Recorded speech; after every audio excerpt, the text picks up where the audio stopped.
പരിശുദ്ധ പരമദിവ്യകാരുണ്യത്തിന്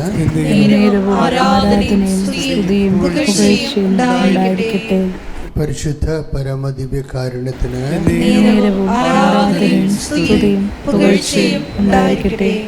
പരിശുദ്ധ പരമദിവ്യകാരുണ്യത്തിന്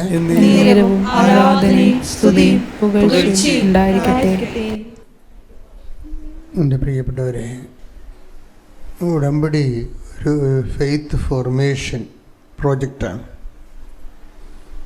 നമ്മൾ വളരെ ഉടമ്പടിയെ ഉടനടി പരിഹാരം എന്ന രീതിയിൽ ഇപ്പോൾ ആയിരക്കണക്കിന് സാക്ഷ്യങ്ങളായി. പക്ഷേ ബേസിക്കായിട്ട് ഉടമ്പടി ഒരു ഫെയ്ത്ത് ഫോർമേഷൻ പ്രോജക്റ്റാണ്. ഫെയ്ത്ത് ഫോർമേഷൻ എന്ന് പറഞ്ഞാൽ എന്താണ്? വിശ്വാസ പരിശീലന പദ്ധതി. ഉടമ്പടി എന്താണെന്ന് ചോദിച്ചു കഴിഞ്ഞാൽ ഒറ്റ വാക്കാണ്. അതായത് എപ്പോഴും ഈ അനുഗ്രഹം പ്രാപിക്കുന്നതിന് മുമ്പ് ആ വ്യക്തി കടന്നു പോകേണ്ട കുറച്ച് മേഖലകളുണ്ട്. അനുഗ്രഹം പ്രാപിക്കും. നമ്മൾ ചിലർ ഒരു മേഖലയും കടന്നു പോകാതെ അനുഗ്രഹം മേടിക്കും. അത് ഉള്ള വിഷയം എന്ന് വെച്ച് കഴിഞ്ഞാൽ കുറച്ച് കഴിയുമ്പോൾ അനുഭവിക്കാൻ യോഗ്യതയില്ലാതെ വരും. അനുഗ്രഹം വാങ്ങിക്കുന്നതും അനുഭവിക്കാനുള്ള യോഗ്യതയും രണ്ട് വിഷയമാണ്. നമുക്ക് അനുഗ്രഹം എത്ര കിട്ടിയാലും അനുഭവിക്കാൻ പറ്റിയില്ലെങ്കിൽ എന്തു ചെയ്യും? അല്ലേ? അപ്പോൾ നമ്മൾ ഇന്ന് ധ്യാനിക്കുന്നത് അനുഗ്രഹം വാങ്ങിക്കുകയും അതേസമയം തന്നെ അത് അനുഭവിക്കാനുള്ള യോഗ്യത നേടിയെടുക്കുകയും ചെയ്യാനുള്ള ബിബ്ലിക്കൽ ഫോർമുലാസാണ് ഇന്ന് നോക്കുന്നത്.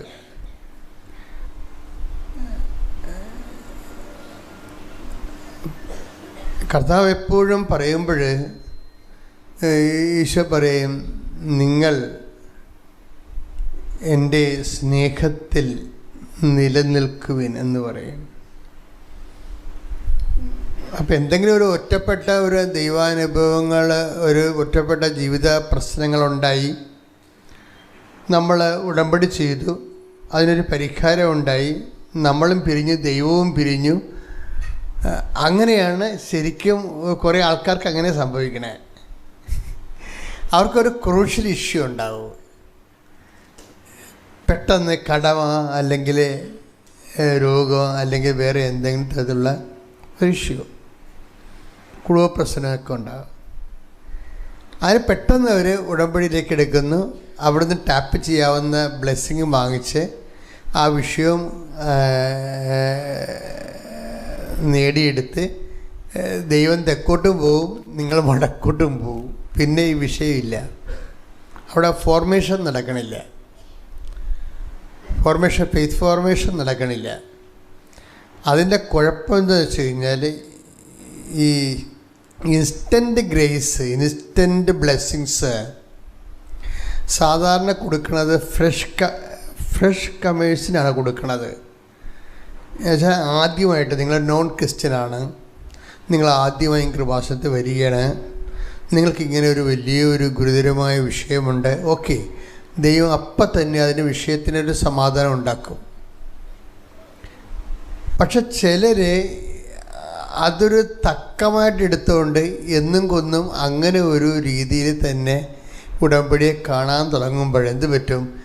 നിങ്ങൾ കോമ്പറ്റൻ്റ് പാർട്ട്ണർ എന്നുള്ള ആ സ്റ്റാറ്റസ് നിങ്ങൾക്ക് ഒരിക്കലും കിട്ടത്തില്ല. കോമ്പറ്റൻ്റ് പാർട്ട്ണർ എന്ന് പറയുന്നത് എന്താണ്? ഇത് ഉടമ്പടിയല്ലേ. ഉടമ്പടിയുടെ ഏറ്റവും വലിയ ഗ്രേസ്ഫുള്ളെന്ന് പറയണത്, ഉടമ്പടിയുടെ ഏറ്റവും വലിയ പദവി എന്ന് പറയണത് എന്താ? അനുഗ്രഹത്തേക്കാൾ ഉപരി ആ പദവിക്കാണ് പ്രാധാന്യം. അച്ഛൻ പറഞ്ഞ മനസ്സിലാണില്ലേ? അതായത് നമുക്ക് ഈ അനുഗ്രഹം, ഇപ്പം നിങ്ങൾക്ക് ജീവിത പങ്കാളിയില്ല, നിങ്ങൾക്ക് ജീവിത പങ്കാളിയെ വേണം. കഴിഞ്ഞ ദിവസങ്ങളിൽ എനിക്ക് തോന്നുന്നു ഈശോയുടെ ഒരു രീതി എല്ലാ വിഷയങ്ങളുടെ മേലും ദൈവത്തിന് എവരിത്തിങ്. ഇപ്പം നമ്മൾ ഈ സാക്ഷ്യങ്ങളെല്ലാം കേൾക്കുമ്പോൾ സാക്ഷ്യങ്ങളെല്ലാം കേൾക്കുമ്പോൾ നമുക്ക് മനസ്സിലാകണേ എന്താ, സൂര്യന് താഴെ മനുഷ്യൻ അനുഭവിക്കുന്ന എല്ലാ പ്രശ്നങ്ങൾക്കും ഉടമ്പടി പരിഹാരമുണ്ട്. അതാണ് സാക്ഷ്യങ്ങൾ. നമ്മൾ ഓരോ സാക്ഷ്യങ്ങൾ വെറൈറ്റി ആയിട്ടുള്ള സാക്ഷ്യങ്ങളിൽ ആൾക്കാർ പറയുന്നത് ജീവിതത്തിൻ്റെ എല്ലാ മണ്ഡലങ്ങളിലും താമസിക്കുന്നവരാണ്. നമുക്കറിയാമല്ലേ, കൃപാസനത്തെ സാക്ഷ്യങ്ങൾ നമുക്ക് കേട്ടാൽ മനസ്സിലാകും. അത് ഒരിക്കലും ഒരു ആലപ്പി ബേസ്ഡ് അല്ല കേരള ബേസ്ഡ് സാക്ഷ്യങ്ങളല്ല, ഒരു ഗ്ലോബൽ സാക്ഷ്യങ്ങളാണ് വരുന്നത്. ഞാൻ തന്നെയും 17 രാജ്യങ്ങളിൽ പോയി.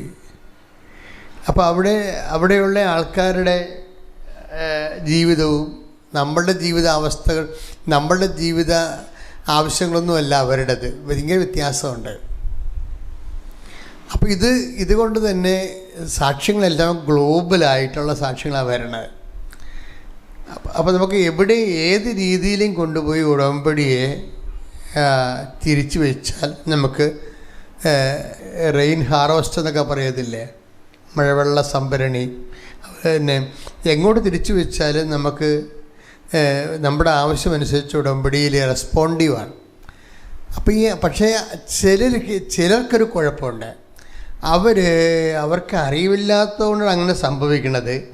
അവർ അനുഗ്രഹത്തിന് മാത്രം ഇങ്ങനെ ഫോക്കസ് ചെയ്യും. എൻ്റെ സഹോദരൻ, അത് ചെയ്യരുത്. അനുഗ്രഹത്തിനേക്കാൾ വലുത് അതിൻ്റെ പദവിക്കാണ്. പദവി എന്ന് പറയുന്നത്, ഞാനുള്ള കാര്യങ്ങൾ പറയാം, എനിക്ക് ഒരു അനുഗ്രഹവും ദൈവം തന്നില്ലെങ്കിലും ഞാൻ ഈ പൗരോഹിത്യത്തിൻ്റെ പദവി അതൊരു കവനൻ്റെ പദവിയാണ്. ഒരു അനുഗ്രഹം വേണ്ട ആവശ്യമില്ല, പദവി മാത്രം മതി. എന്താ കാര്യം? ഞാൻ കർത്താവുമായിട്ടൊരു ഒരു പ്രോജക്റ്റല്ല, ബയലാറ്ററൽ എഗ്രിമെൻ്റുള്ള പാർട്ട്ണറാണ് നമ്മൾ ശരിക്കും. അതുപോലെ തന്നെയാണ് നിങ്ങൾക്കും ഇതൊരു സുവർണ അവസരമാണ്. എന്താണ്? ദൈവത്തിൻ്റെ കൂട്ടുവേലക്കാരി. ശ്രദ്ധിക്കട്ടെ. ഹല്ലേലൂയ ഹല്ലേലൂയ ഹല്ലേലൂയ ഹല്ലേലൂയ യേശുവേ നന്ദി. ഹല്ലേലൂയ ഹല്ലേലൂയ. എന്നുമെന്നും കൂടെ ഇരിപ്പാൻ, എന്നുമെന്നും കൂടെ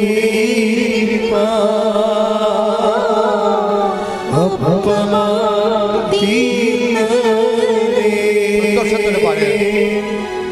ഇന്നുമെന്നും കൂടെ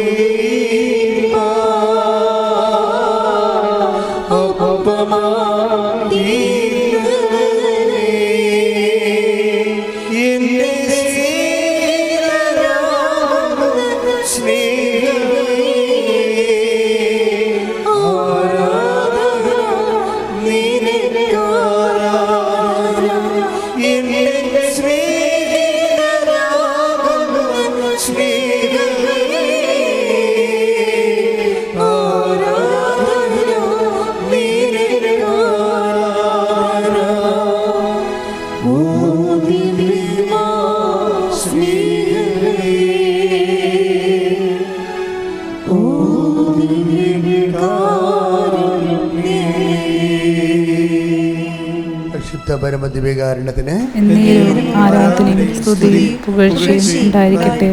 1 കൊരിന്തോസ് 3:9 ഞങ്ങൾ ദൈവത്തിന്റെ കൂട്ടുവേലക്കാരാണ്. ഞങ്ങൾ ദൈവത്തിന്റെ കൂട്ടുവേലക്കാരാണ്. ഞങ്ങൾ ദൈവത്തിന്റെ കൂട്ടുവേലക്കാരാണ്. കൈയടിച്ചോണ്ട് പറഞ്ഞേ, ഞങ്ങൾ ദൈവത്തിന്റെ കൂട്ടുവേലക്കാരാണ്. ഇതാണ് ഉടമ്പടി സംഭവിക്കുന്നത്. ഉടമ്പടിയുടെ ഒരു സ്റ്റാറ്റസ് അതാണ്. ആരാണ് നമ്മൾ? ദൈവത്തിൻ്റെ കൂട്ടുവേലക്കാർ. അപ്പം നമ്മൾ ദൈവവും കൂടിയാണ് ഒരു പ്രോജക്റ്റ് ചെയ്യണത്. ഈ ഒരു ബോധം ഇപ്പം നിങ്ങൾ പത്രം കൊടുക്കാൻ പോകുമ്പോഴും നിങ്ങൾ ദൈവത്തിൻ്റെ വിഷയത്തിൽ കൂട്ടുവേലക്കാരാണ്. നിങ്ങൾ ഇൻ്റർവ്യൂവിന് പോകുമ്പോൾ ദൈവം നിങ്ങളുടെ വിഷയത്തിൽ കൂട്ടുവേലക്കാരാണ്. അതാണ് വിഷയം. അങ്ങോട്ടും ഇങ്ങോട്ടുമാണ് ചോദിക്കുന്നത്. നമ്മൾ പത്രം കൊടുക്കാൻ പോകുമ്പോൾ ദൈവം നമ്മുടെ വിഷയത്തിൽ കൂട്ടുവേലക്കാരനാണ്. നമ്മൾ ഇൻ്റർവ്യൂവിന് പോകുമ്പോൾ അത് നമ്മുടെ കാര്യമാണ്, ദൈവം നമുക്ക് കൂട്ടുവേലക്കാരനാകും. ഇത്രയും നാൾ മനസ്സിലാക്കിയിരുന്നതിൽ നിന്ന് നമുക്ക് ഒരു അനുഗ്രഹവും ഉടമ്പടിയുടെ പുറത്തില്ല. അത്രയും പെർഫെക്റ്റാണ് ഉടമ്പടി. കഴിഞ്ഞ ദിവസങ്ങളിലെ എലിസബത്ത് ജീനയ്ക്ക് കുറേ സാക്ഷ്യങ്ങളുണ്ട്. അതിലൊരു സാക്ഷ്യം എന്ന് പറയുന്നത് അവളുടെ രോഗങ്ങളൊക്കെ മാറിയത് സാക്ഷ്യങ്ങളാണ്, നല്ല സാക്ഷ്യങ്ങളാണ്. ഉടമ്പടിയുടെ നേർച്ച വസ്തുക്കൾ ഉപയോഗിച്ച് ഗുരുതരമായ രോഗങ്ങളിൽ നിന്നൊക്കെ മാറിയതാണ്. ഞാനിവിടെ പറയാൻ ഉദ്ദേശിക്കുന്നത് അതല്ല. അവൾ ആ രോഗങ്ങളിൽ നിന്നെല്ലാം മാറി. അപ്പോൾ അവരുടെ ലൈഫ് ആദ്യം പ്രതിരോധമാണല്ലേ, പ്രതിരോധം. അതിനെല്ലാം അതിജീവിച്ചു വന്നപ്പോൾ പിന്നീട് എന്താണ്, എല്ലാം അതിജീവിച്ചു. പിന്നെ ജീവിതമാർഗ്ഗമില്ല. ആദ്യം നിക്കക്കളിയില്ലായിരുന്നു, രോഗിയായിരുന്നു. അതിനെ ഉടമ്പടിയിലൂടെ അതിജീവിച്ചു. അത് കഴിഞ്ഞപ്പോൾ പിന്നെ എന്താ, ജീവിതമാർഗമില്ല. ഈ ജീവിതമാർഗത്തിനും കർത്താവിൻ്റെ കയ്യിൽ എങ്ങനെയാണ് ദൈവം നമ്മളെ രക്ഷിക്കണമെന്ന് അജ്ഞാതമായ മാർഗങ്ങളാണ്. ഈ അജ്ഞാതമായ മാർഗങ്ങളിലൂടെ, ഈ വഴിയിലൂടെ ഇതിനു മുമ്പേ നീ പോയിട്ടില്ലെന്ന് പറയുന്നതും അജ്ഞാതമായ മാർഗങ്ങളിലൂടെ ദൈവം നമ്മളെ രക്ഷിക്കുക. വെച്ചാൽ നമ്മൾക്ക് അറിയാവുന്ന, ഇപ്പോൾ എന്താണ് എലിസബത്ത് ജീനയുടെ വിഷയം എന്താ? എലിസബത്ത് ജീന ഇങ്ങനെ കൃപാസനം ധ്യാനം കൂടിക്കൊണ്ടിരിക്കുമ്പോൾ അച്ഛൻ ധ്യാനത്തിലൂടെ പറയുകയാണ്, നിങ്ങളുടെ ഏജൻസിയുടെ നമ്പർ കെ ആണെന്ന്. കെയിൽ തുടങ്ങുമെന്ന്. കെയിലാണ് നിങ്ങളുടെ ഏജൻസിയുടെ നമ്പർ തുടങ്ങണത്, അതുകൊണ്ട് നിങ്ങൾക്ക് പ്രൊസീഡ് ചെയ്യാമെന്ന് ഞാൻ ധ്യാനത്തിലൂടെ പറയുകയാണ്. അങ്ങനെ കുറേ മെസ്സേജ് വരുവേ. നമ്മൾ ശ്രദ്ധിച്ചുകൊണ്ടിരിക്കുന്ന സമയത്ത് കുറേ മെസ്സേജ് വരും. അപ്പോൾ പറയാനുള്ളതാണെങ്കിൽ ഞാൻ പറയും. എനിക്കുള്ള മെസ്സേജ് ആണെങ്കിൽ ഞാൻ റിസർവ് ചെയ്യും. അപ്പോൾ നിങ്ങളോട് പറയാനുള്ള മെസ്സേജ് ആണെങ്കിൽ ഞാൻ പറയും. അപ്പോൾ എന്താ വിഷയം എന്ന് വെച്ചാൽ നിങ്ങൾ ഓർക്കും, നിങ്ങൾ ഉടനെ ചിന്തിക്കണം എങ്ങനെയാണെന്നറിയാമോ? എന്തുമാത്രം ആൾക്കാർ ജോലിക്ക് പോണേ, എന്തുമാത്രം ആൾക്കാർ ഏജൻസിൻ്റെ തിരക്ക് നടക്കണം, എൻ്റെ അത് ആരാണെന്ന് എങ്ങനെ അറിയാൻ പറ്റും? ഇത് ചുമ്മാ ഇങ്ങനെ ഈ ഇരണ്ടയ്ക്ക് വെടിവെക്കണ പോലെയാണെന്ന് പറയും. എന്നുവെച്ചാൽ ഇരണ്ടയ്ക്ക് വെടിവെക്കുക എന്ന് വെച്ചാൽ ഇരണ്ടയിൽ ഇങ്ങനെ അരിമ്പ് കോരിയിട്ടല്ലേ വെടിവെക്കുന്നത്, പുട്ട് വെടിവെക്കുന്നത്. എന്നിട്ട് കൊള്ളണേ അങ്ങനെയല്ല. കർത്താവിൻ്റെ ദർശനങ്ങളെന്ന് പറയണത് എപ്പോഴും നമ്മൾ ശ്രദ്ധിക്കണം. കോമണായിട്ടാണ് മെസ്സേജ് നമ്മൾ കേൾക്കണമെങ്കിലും അതിൻ്റെ യഥാർത്ഥ സ്വീകർത്താവിന് ആന്തരിക ബോധ്യം കിട്ടും ആ സമയത്ത്. അങ്ങനെയാണ് ഇത് വരുന്നത്. നമ്മുടെ ഈ ആധ്യാത്മിക മേഖലയുടെ കമ്മ്യൂണിക്കേഷൻസ് ഇല്ലേ, നമ്മൾക്കൊന്നും ചിന്തിക്കാൻ പോലും പറ്റാത്ത കമ്മ്യൂണിക്കേഷൻസാണ് കർത്താവ് കമ്മ്യൂണിക്കേഷൻ. ഇപ്പം ഞാനിപ്പോൾ നിങ്ങളോട് കെ എന്ന് പറഞ്ഞു കഴിഞ്ഞാൽ ഇവിടെ ഇരിക്കുന്ന 1000 പേർക്ക് ഉണ്ടെങ്കിലും ആ യഥാർത്ഥ സ്വീകർത്താവിന് എന്താ കിട്ടണത്?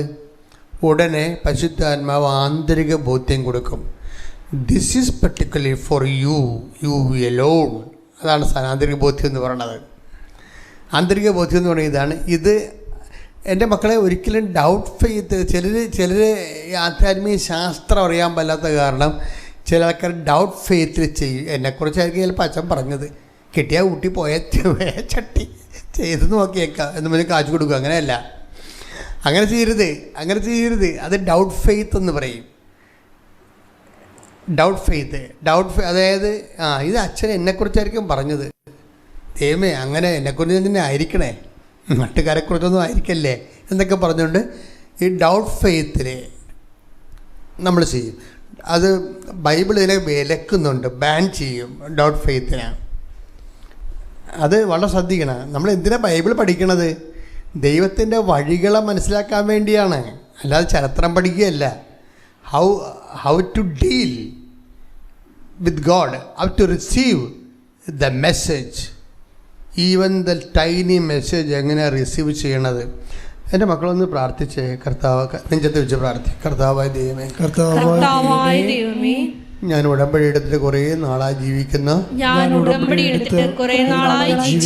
പക്ഷെ ഉടമ്പടി ആഗ്രഹിക്കുന്ന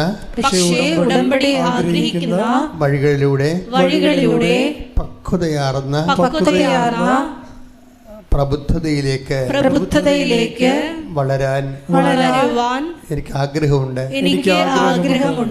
ദൈവമേ, ഈ ധ്യാനത്തിലൂടെ ആഴമായ ബോധ്യങ്ങളാൽ എന്നെ അഭിഷേകം ചെയ്യണമേ. എൻ്റെ മക്കളെ, നിങ്ങൾ കർത്താവിനോട് പറയണത്, കർത്താവ്, എനിക്ക് നിന്നെ പഠിക്കണം, നിൻ്റെ വഴികളെ പഠിക്കണം, നിൻ്റെ കൂടെ സഞ്ചരിക്കണം, നിൻ്റെ ഭാഷ എനിക്ക് മനസ്സിലാകണം. കാര്യം മൊത്തം കമ്മ്യൂണിക്കേഷനാണ്. രാത്രിക്ക് അറിവ് കൊടുക്കണം എന്നൊക്കെ പറഞ്ഞ പോലെ നമുക്ക് ഒരു ലക്കാനുമില്ലാതെ ഈ സമയവും ദൈവം കമ്മ്യൂണിക്കേഷൻ തന്നുകൊണ്ടിരിക്കും. അപ്പോൾ എപ്പോഴും കമ്മ്യൂണിക്കേഷൻ വരുമ്പോൾ ശ്രദ്ധിക്കേണ്ടത്, ഈ 1000 പേരിവിടെ ഇരിക്കുന്നുണ്ടെങ്കിലും ആ മെസ്സേജ് ഒരു വ്യക്തിയെയാണ് കർത്താവ് ഉദ്ദേശിക്കുന്നത്, അല്ലെങ്കിൽ ഒരു 3 വ്യക്തിയാണ് ഉദ്ദേശിക്കുന്നത് വിചാരിച്ചോ. ചിലപ്പോൾ 7 വ്യക്തികളെ വരെ ഉദ്ദേശിച്ച് കൃപാസനത്തിൽ സംഭവിച്ചിട്ടുണ്ട്. 7 ഒരു മെസ്സേജാണ്. ഒരു ഗോൾഡൻ 7 എന്ന് പറഞ്ഞൊരു മെസ്സേജ് വന്നില്ലായിരുന്നു. എത്ര പേരാണ് സാക്ഷ്യം പറഞ്ഞത് ഗോൾഡൻ 7ൻ്റെ? അപ്പോൾ അതെല്ലാവർക്കും, ആ 7 പേർക്കും ആ സെയിം മെസ്സേജാണ് കിട്ടിയിരിക്കുന്നത്. അതെല്ലാം അന്ന് തന്നെ ആ ആഴ്ച തന്നെ ആ ഡെസ്പാച്ചായി പോവുക. ബ്ലെസ്സിങ് അത്രയും പവർഫുള്ളാണ് അത് സംഭവം. അപ്പോൾ എന്താ എൻ്റെ മക്കൾ ചെയ്യേണ്ടതെന്ന് വെച്ചാൽ, നിങ്ങൾ ഇതിൻ്റെ ഒരു പ്രോസസ്സിലൂടെ കടന്നു പോകാൻ നോക്കണം. പ്രോസസ്സ് എന്ന് പറയുമ്പോൾ ഉടമ്പടി എന്താണ് ബേസിക്കായിട്ട് ഉടമ്പടി എന്ന് പറയുന്നത് വാഗ്ദാനം പ്രാപിക്കുന്നതാണ്, അല്ലേ? അതാണ് വാക്കിൻ്റെ ഉള്ളിൽ ദൈവം ദാനം വെച്ചിട്ടുണ്ട്. എൻ്റെ ജീവിതത്തിൻ്റെ പർട്ടിക്കുലറായിട്ടുള്ള ദാനം എൻ്റെ ഉടമ്പടിയിലൂടെ ഞാൻ റിലീസ് ചെയ്തിരിക്കുന്നതാണ് ഈ ഉടമ്പടി ജീവിതം എന്ന് പറയണത്. അപ്പോൾ ഈ വാഗ്ദാനം പ്രാപിക്കാൻ വേണ്ടി നമുക്ക് വേണമെങ്കിൽ ഓൾ ഓഫ് എ സഡൻ വാഗ്ദാനം പ്രാപിക്കാൻ പറ്റും. ഇപ്പം നിങ്ങൾക്ക് ചില ആൾക്കാർക്ക് 8ാം ക്ലാസ് കഴിഞ്ഞാൽ പിന്നെ കുറേ നാളെ പഠിത്തം നിർത്തിക്കഴിഞ്ഞാൽ ഗവൺമെൻറ് പറയുമല്ല 10ാം ക്ലാസ്സിൽ പോയി ഇരിക്കാമെന്ന് പറഞ്ഞില്ലേ. 8ാം ക്ലാസ് വെച്ച് പഠിത്തം നിർത്തിയതാ. പിന്നെ കെട്ടണ കാലത്ത് ചെന്നപ്പോൾ എല്ലാവരും ചോദിക്കണത് വിദ്യാഭ്യാസമാണോ? അയ്യോ, 10ാം ക്ലാസ് പോലും പാസ്സായില്ലേ. അപ്പോൾ അവർക്ക് അപ്പോഴാണ് തോന്നുന്നത് എന്നാൽ 10ാം ക്ലാസ് പഠിക്കാമെന്ന്. അപ്പോൾ ഇനി 9 പഠിക്കാതെ 9 ചാടി 10ാം ക്ലാസ്സിൽ പോയി ഇരിക്കാൻ ഗവൺമെൻറ് ഒരു പ്രൊവിഷൻ ഉണ്ടാക്കിയിട്ടുണ്ട്. അവൻ്റെ PDC കഴിഞ്ഞാൽ പിന്നെ MAക്ക് പഠിക്കാൻ വേണ്ടി ഗവൺമെൻറ്റിന് പ്രൊവിഷൻ ഉണ്ടാക്കിയിട്ടുണ്ട്. അത് ഒരു പ്രായം കഴിയണം കഴിഞ്ഞാൽ നമുക്ക് MA എഴുതിയെടുക്കാൻ പറ്റും. പക്ഷേ MA എഴുതിയെടുക്കുമ്പോൾ നമ്മൾ ശ്രദ്ധിക്കേണ്ട എന്താ വിഷയം? ശ്രദ്ധിക്കേണ്ട വിഷയം എന്ന് പറയുന്നത്, ഈ 10ാം ക്ലാസ്സുകാരൻ അല്ലെങ്കിൽ MAക്കാരൻ അറിഞ്ഞിരിക്കേണ്ട, കടന്നു പോകേണ്ട ഒരു എഡ്യൂക്കേഷൻ ഒരു ഫോർമേഷനുണ്ട്. അതുണ്ടാകത്തില്ല. ഈ സർട്ടിഫിക്കറ്റ് മാത്രമേ ഉണ്ടാകത്തുള്ളൂ. ഇതാണ് വിഷയം. ഇങ്ങനെ ദൈവത്തിൻ്റെ അടുത്ത് നമുക്കൊരു അപ്രോച്ച് പറ്റത്തില്ല. ഉടമ്പടിയിലൂടെ ആദ്യകാലങ്ങളിലൊക്കെ നമുക്ക് കിട്ടുന്ന അനുഗ്രഹം പിന്നെ കാതലായ ദൈവ-മനുഷ്യബന്ധമായിട്ട് ഇതിനെ കൺവേർട്ട് ചെയ്യണം. അതിന് ഇതിൻ്റെ പ്രൊസീജിയർ എല്ലാം നിവർത്തിക്കൊണ്ട് പോകണം. പ്രൊസീജിയർ കാര്യം ഇതിന് 4 ഉടമ്പടിക്ക് വാഗ്ദാനം പ്രാപിക്കാൻ 4 പ്രൊസീജിയറാണ് ദൈവം വെച്ചിരിക്കുന്നത്. എന്തൊക്കെയാണ്? 1, മരുഭൂമിയിലൂടെ പോരണം. രണ്ടാമത്തത് എന്താണ്? മരുഭൂമിയിലൂടെ പോന്ന് ജോർദാൻ കടക്കണം. ആദ്യം ചെങ്കടലിലൂടെ പോരണം. ചെങ്കടലിലൂടെ വന്നാൽ എവിടെ എത്തണം? മരുഭൂമി. ഇനി മരുഭൂമിയിലൂടെ പോന്നു കഴിഞ്ഞാൽ അപ്പോൾ ചെങ്കടൽ, മരുഭൂമി, ഡെസേർട്ട്, അല്ലേ, റെഡ് സീ. അതെല്ലാം പ്രൊസീജിയറാണ്. അത് കഴിഞ്ഞിട്ടാണ് ജോർദാൻ വരണത്. ജോർദാൻ നീന്തി കയറി വരുമ്പോഴാണ് ജെറീക്കോ പ്രത്യക്ഷപ്പെടുന്നത്. അപ്പം 4 പ്രൊസീജിയറിലൂടെയും പോരുന്ന ആൾക്കാരുണ്ട്. നല്ല സൂപ്പറായിട്ട് അതെല്ലാം ഓരോ പ്രൊസീജിയർ കഴിയുമ്പോഴും അവർ ബലമാകും, ദൈവമായിട്ടുള്ള ബന്ധത്തിൽ ബലമാകും. അപ്പം അതുകൊണ്ട് ആ ദൈവം അതാണ്, അങ്ങനെയുള്ള ഹെൽത്തി ആയിട്ടുള്ള കവനൻ്റ് ലൈഫാണ് ദൈവം ഉദ്ദേശിക്കുന്നത്.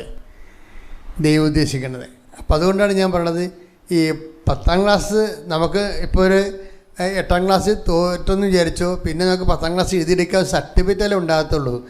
ചിലപ്പോൾ എഴുതി ഒപ്പിടാൻ പറയുമ്പോൾ അവർ മിക്ക പോലെ ഷൂവായ ഇന്ദ്രായൊക്കെ ഒപ്പിടത്തുള്ളൂ.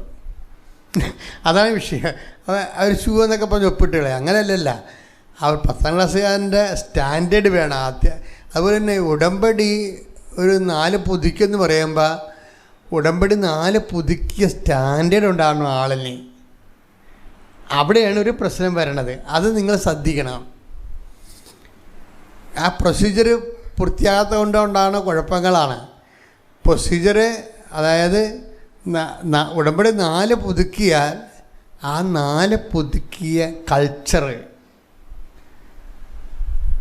അവർ കടന്നു പോയിട്ടുള്ള ഓരോ ഘട്ടം. ഇപ്പം തന്നെ ഉദാഹരണത്തിന്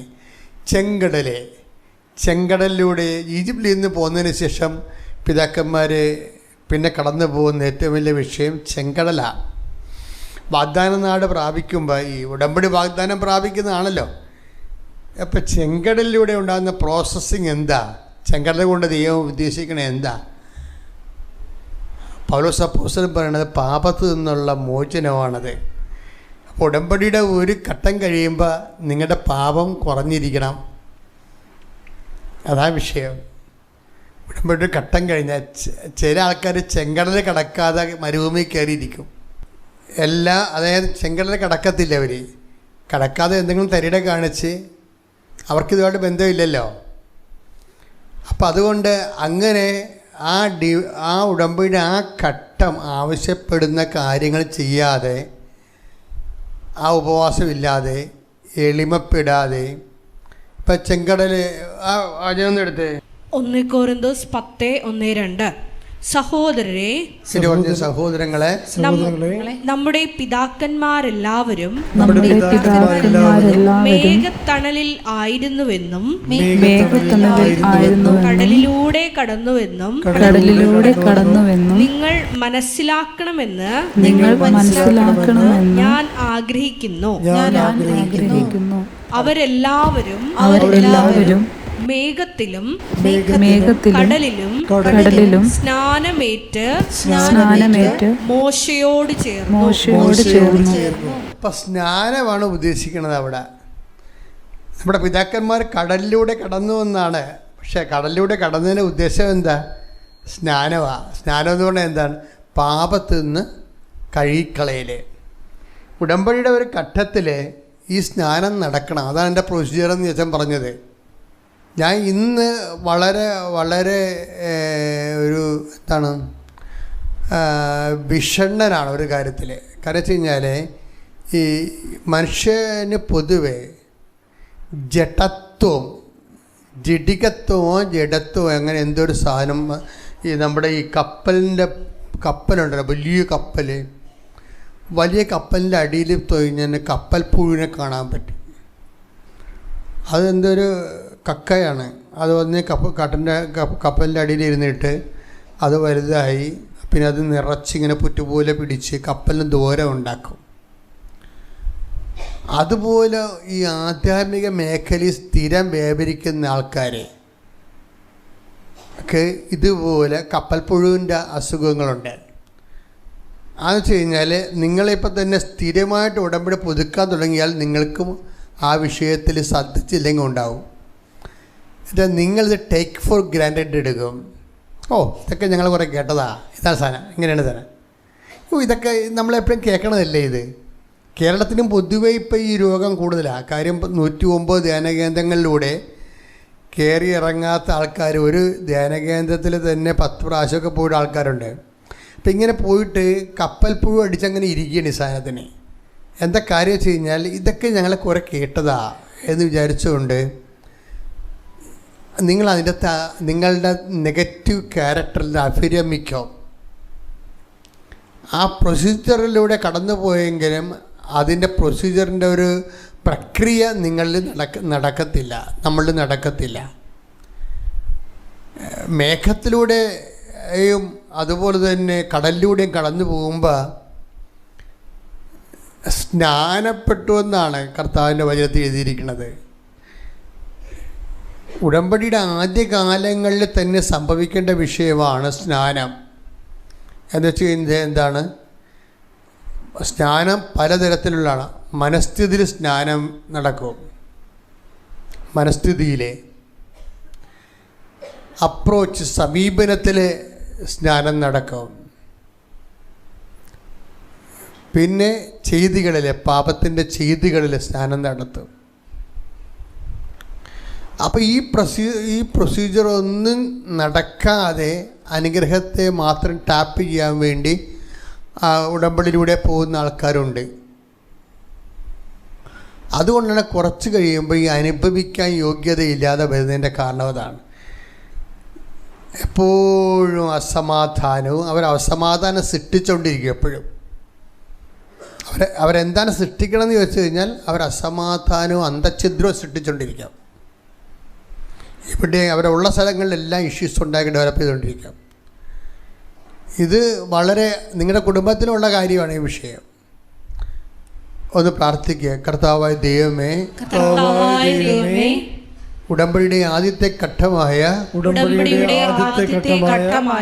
ചെങ്കടലിലൂടെ കടക്കുന്ന പ്രക്രിയ എൻ്റെ ആന്തരിക ജ്ഞാനസ്ഥാനത്തെ സൂചിപ്പിക്കുകയും അതിനപേക്ഷണീയമായി ശുദ്ധജീവിതം നയിക്കുവാൻ എന്നെ സഹായിക്കുകയും ചെയ്യണമേ. ശ്രുതികടെ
പരമദിവ്യകാരുണ്യത്തിന്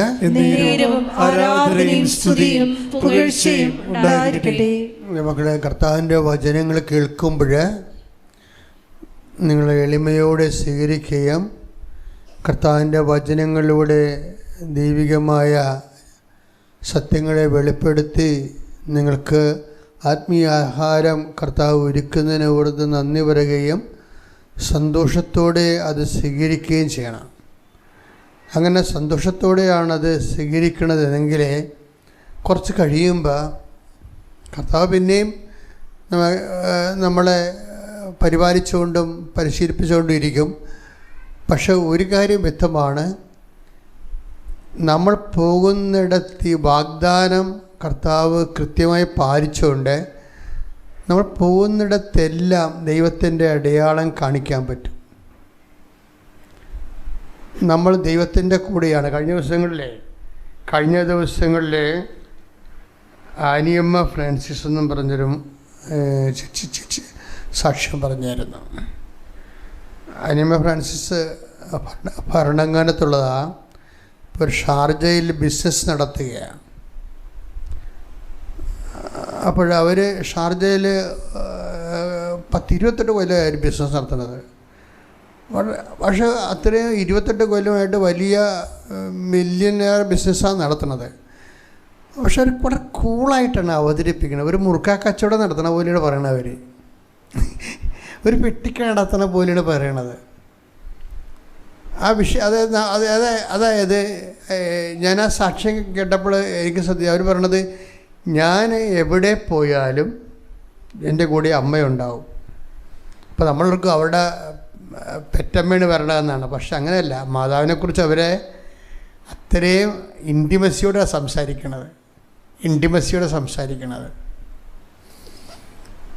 പിന്നെ അവർ പറഞ്ഞ കുറച്ച് കാര്യങ്ങൾ എനിക്കത് കൂടുതൽ ഇഷ്ടപ്പെട്ടായിരുന്നു. കാര്യം ഈ ബിസിനസ്സുകാർക്ക് എപ്പോഴും ഭയങ്കര പാടാണല്ലോ. ആധ്യാത്മിക ജീവിതം ഭയങ്കര പാടാണ്. അല്ലെങ്കിൽ അതിൻ്റെ കൃപ വാങ്ങിക്കണം. പക്ഷെ പല ബിസിനസ്സുകാർക്കും കൃപ ചോദിച്ചാൽ കിട്ടത്തില്ല. അതിൻ്റെ കാരണം കൃപയുടെ വഴികളിലൂടെ അല്ല അവർ സഞ്ചരിക്കണം. അതുകൊണ്ടാണ്. മനസ്സിലായില്ലേ? കൃപ ചോദിച്ചാൽ കിട്ടാത്തതിൻ്റെ കാരണം അവരുടെ പല വഴികളും കൃപയുടെ വഴികളിലൂടെ ആയിരിക്കത്തില്ല സഞ്ചരിക്കണത്. ആനിയമ്മയുടെ സാക്ഷ്യം വ്യത്യസ്തമാകുന്നതിൻ്റെ കാരണം ഇവർ പറയണത്, ഇവർക്ക് ഷാർജയിൽ ഒരു ഈ ബെയർ ഹൗസ് ഉണ്ടാക്കി വിൽക്കുന്നതോ വാടക കൊടുക്കുന്നതാണ് ജോലി. ബെയർ ഹൗസ് എന്ന് പറയുമ്പോൾ ഈ വലിയ ഹോളില്ലേ, അതുണ്ടാക്കി കൊടുക്കും. അല്ലെങ്കിൽ മറ്റുള്ളവരുടെ സാധനം അതിൻ്റെ അകത്ത് വാടകയ്ക്ക് സൂക്ഷിച്ച് വെക്കും. നല്ല ബിസിനസ്സാണ്. വലിയ തലവേദനയില്ലാത്തൊരു ബിസിനസ്സാണ്. തലവേദന ഇല്ലയെന്ന് ചോദിച്ചു കഴിഞ്ഞാൽ കോമ്പറ്റീഷനുണ്ട്. ഭയങ്കര ഷാർജയിലൊക്കെ ഞാൻ അവിടെ ഈ സെമിക്കൽ സച്ച് ധ്യാനിപ്പിക്കാൻ പോയിട്ടുള്ളതാണ്. അപ്പോൾ അവിടെയുള്ള വിഷയം വെച്ചാൽ കോമ്പറ്റീഷനുണ്ട്. കോമ്പറ്റീഷൻ എല്ലാ മേഖലയിലും ഉണ്ടല്ലോ. എല്ലാ മേഖലയിലും കോമ്പറ്റീഷൻ ഉണ്ടാവും. ഈ കോമ്പറ്റീഷൻസ് ഉണ്ടെങ്കിലും നമ്മൾ ബൈബിള് ചില വാഗ്ദാനങ്ങൾ നമുക്ക് തന്നിട്ടുണ്ട്. ബിസിനസ് ഉണ്ടാവും, കോമ്പറ്റീഷൻ ഉണ്ടാവും. അത് നമ്മുടെ ഈ ബിസിനസ്സിൽ മാത്രമല്ലല്ലോ, വിദ്യാഭ്യാസത്തിൽ കോമ്പറ്റീഷൻ ഇല്ലേ? നമ്മൾ ചെല്ലുമ്പോൾ എന്തുകൊണ്ടാണ് നമുക്ക് അഡ്മിഷൻ കിട്ടാതിരിക്കുന്നതിൻ്റെ കാരണം എന്താ? ഒന്നെങ്കിൽ നമ്മളെക്കാൾ മാർക്കുള്ള വേറെ ആൾക്കാരുണ്ടാവും, അല്ലെങ്കിൽ നമ്മളെക്കാൾ റെക്കമെൻഡേഷൻ ചെയ്യാനുള്ള കഴിവുള്ളവരുണ്ടാവും, ആരെങ്കിലും ഉണ്ടാവും. അപ്പം ആ ഒരു സംഭവങ്ങൾ ഉള്ളത് കൊണ്ടാണ് ദൈവത്തിന് സഞ്ചരിക്കാൻ വേണ്ടി ഒരു സിംഗിൾ പാത ദൈവം ഓപ്പറേറ്റ് ചെയ്തിട്ടുണ്ട്. അതേതാണ്? Not by merit but by grace. അതാണ് ഈ ഉടമ്പടി വരണതിൻ്റെ കാരണം. കോമ്പറ്റീഷനൊക്കെ ഉണ്ടാകും.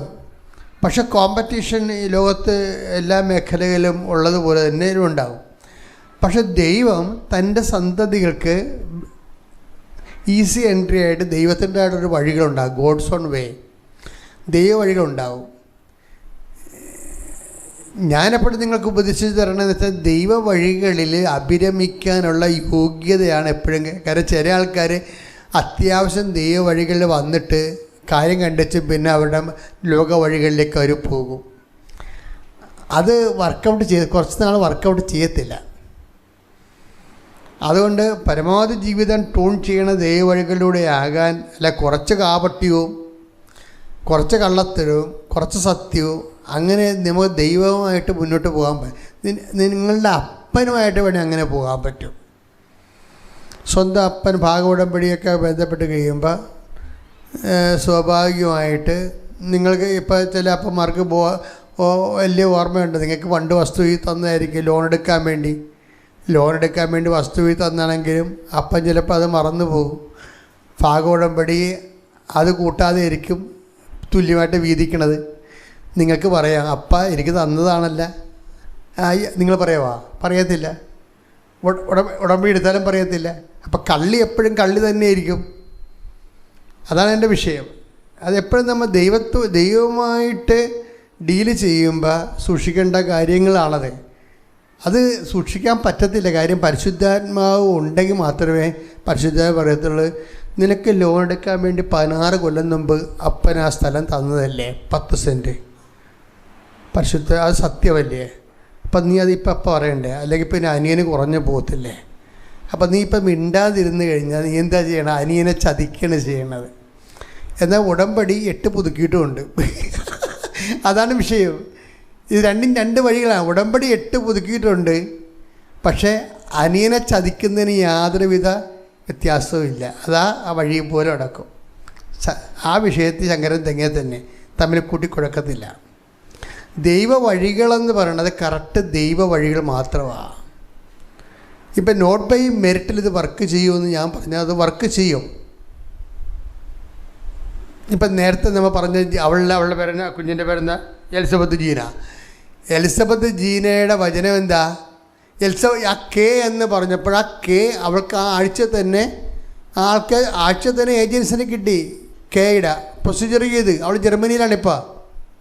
സ്പീഡാണ്, ടക്കാണ് സ്പീഡാണ്. കർത്താവിൻ്റെ കയ്യിൽ എല്ലാ വിഷയത്തിൻ്റെ അകത്ത് നോട്ടുണ്ട്.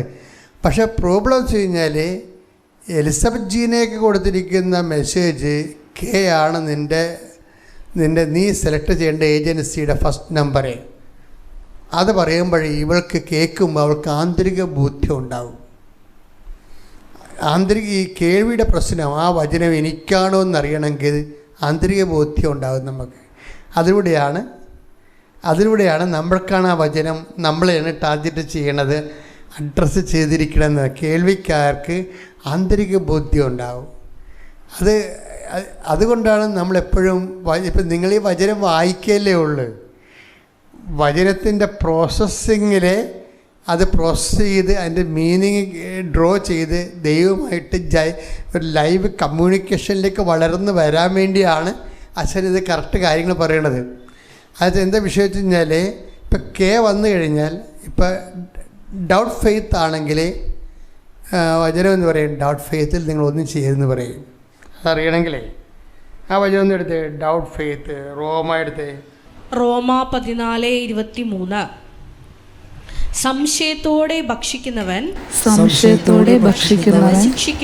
ശിക്ഷിക്കപ്പെടും. എന്തെന്നാൽ വിശ്വാസമനുസരിച്ചല്ല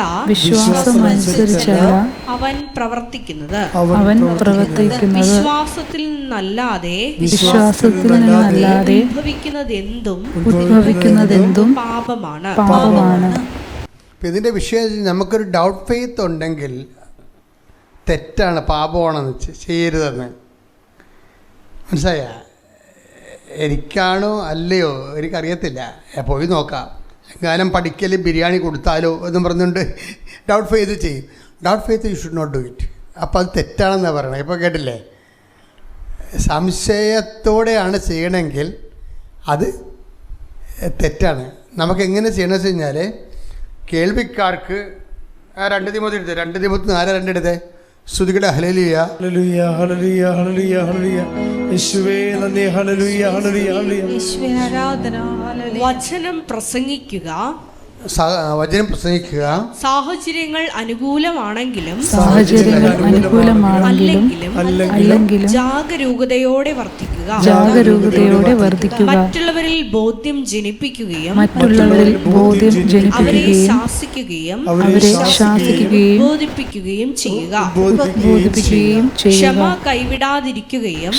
കൈവിടാതിരിക്കുകയും പ്രബോധനത്തിൽ ശ്രദ്ധിക്കുകയും ചെയ്യുക.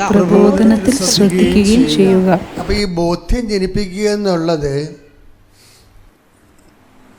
നമ്മൾ പ്രാർത്ഥിച്ച് വരും, നമ്മൾ ആത്മാർത്ഥമായിട്ട് പ്രാർത്ഥിച്ച് ആണ് വചനം വായിക്കണമെന്നുണ്ടെങ്കിലും വചനം കേൾക്കുന്നുണ്ടെങ്കിലും നമ്മൾക്ക് ആണ് ആ മെസ്സേജ് വരുന്നതെന്നുണ്ടെങ്കിൽ നമുക്ക് ബോധ്യം കിട്ടും. അതാണ് എൻ്റെ വിഷയം. നമ്മളെയാണ് ദൈവം ആ മെസ്സേജ് അഡ്രസ്. ഇപ്പോൾ 10,000 പേര് ഇരുന്നാലും ചിലപ്പോൾ അതിൻ്റെ യഥാർത്ഥ ഉടമസ്ഥന് ഒരാളെ ഇതിൻ്റെ കൂട്ടത്തിലുണ്ടെങ്കിൽ അയാൾക്ക് മാത്രമാണ് ആ ബോധ്യം കൊടുക്കുന്നത്. ദൈവം ബോധ്യം കൊടുക്കണം, ഇത് കർത്താവ് എന്നെക്കുറിച്ചാണ് സംസാരിച്ചത്.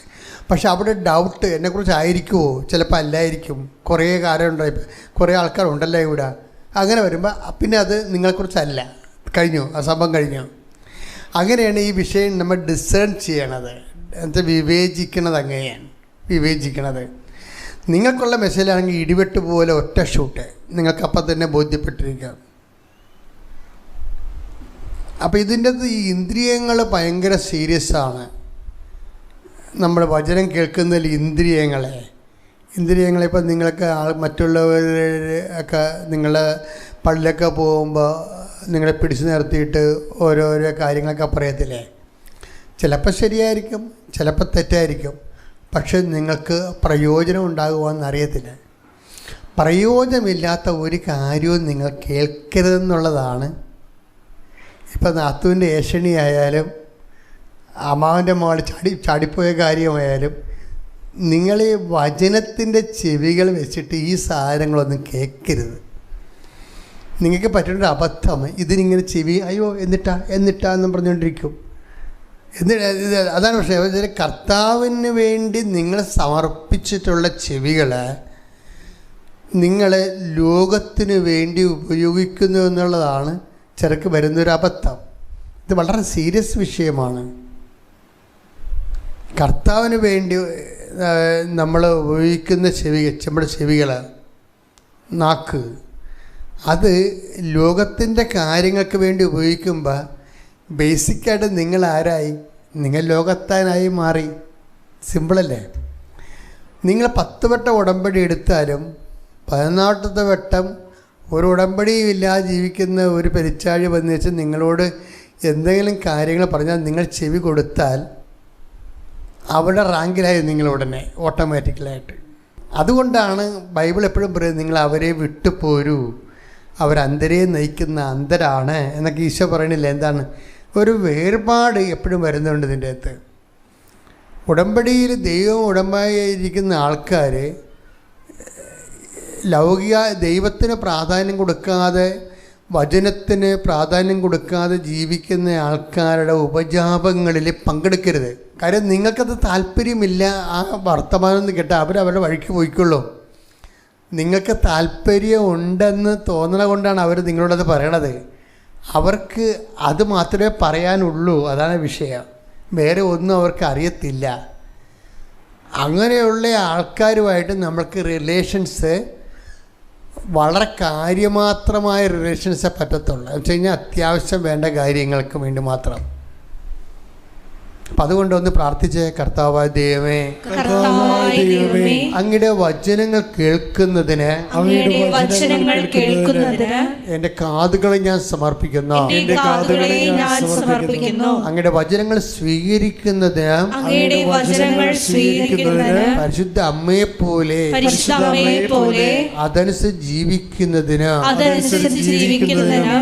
എൻ്റെ സമർപ്പണത്തെ സഹായിക്കണമേ.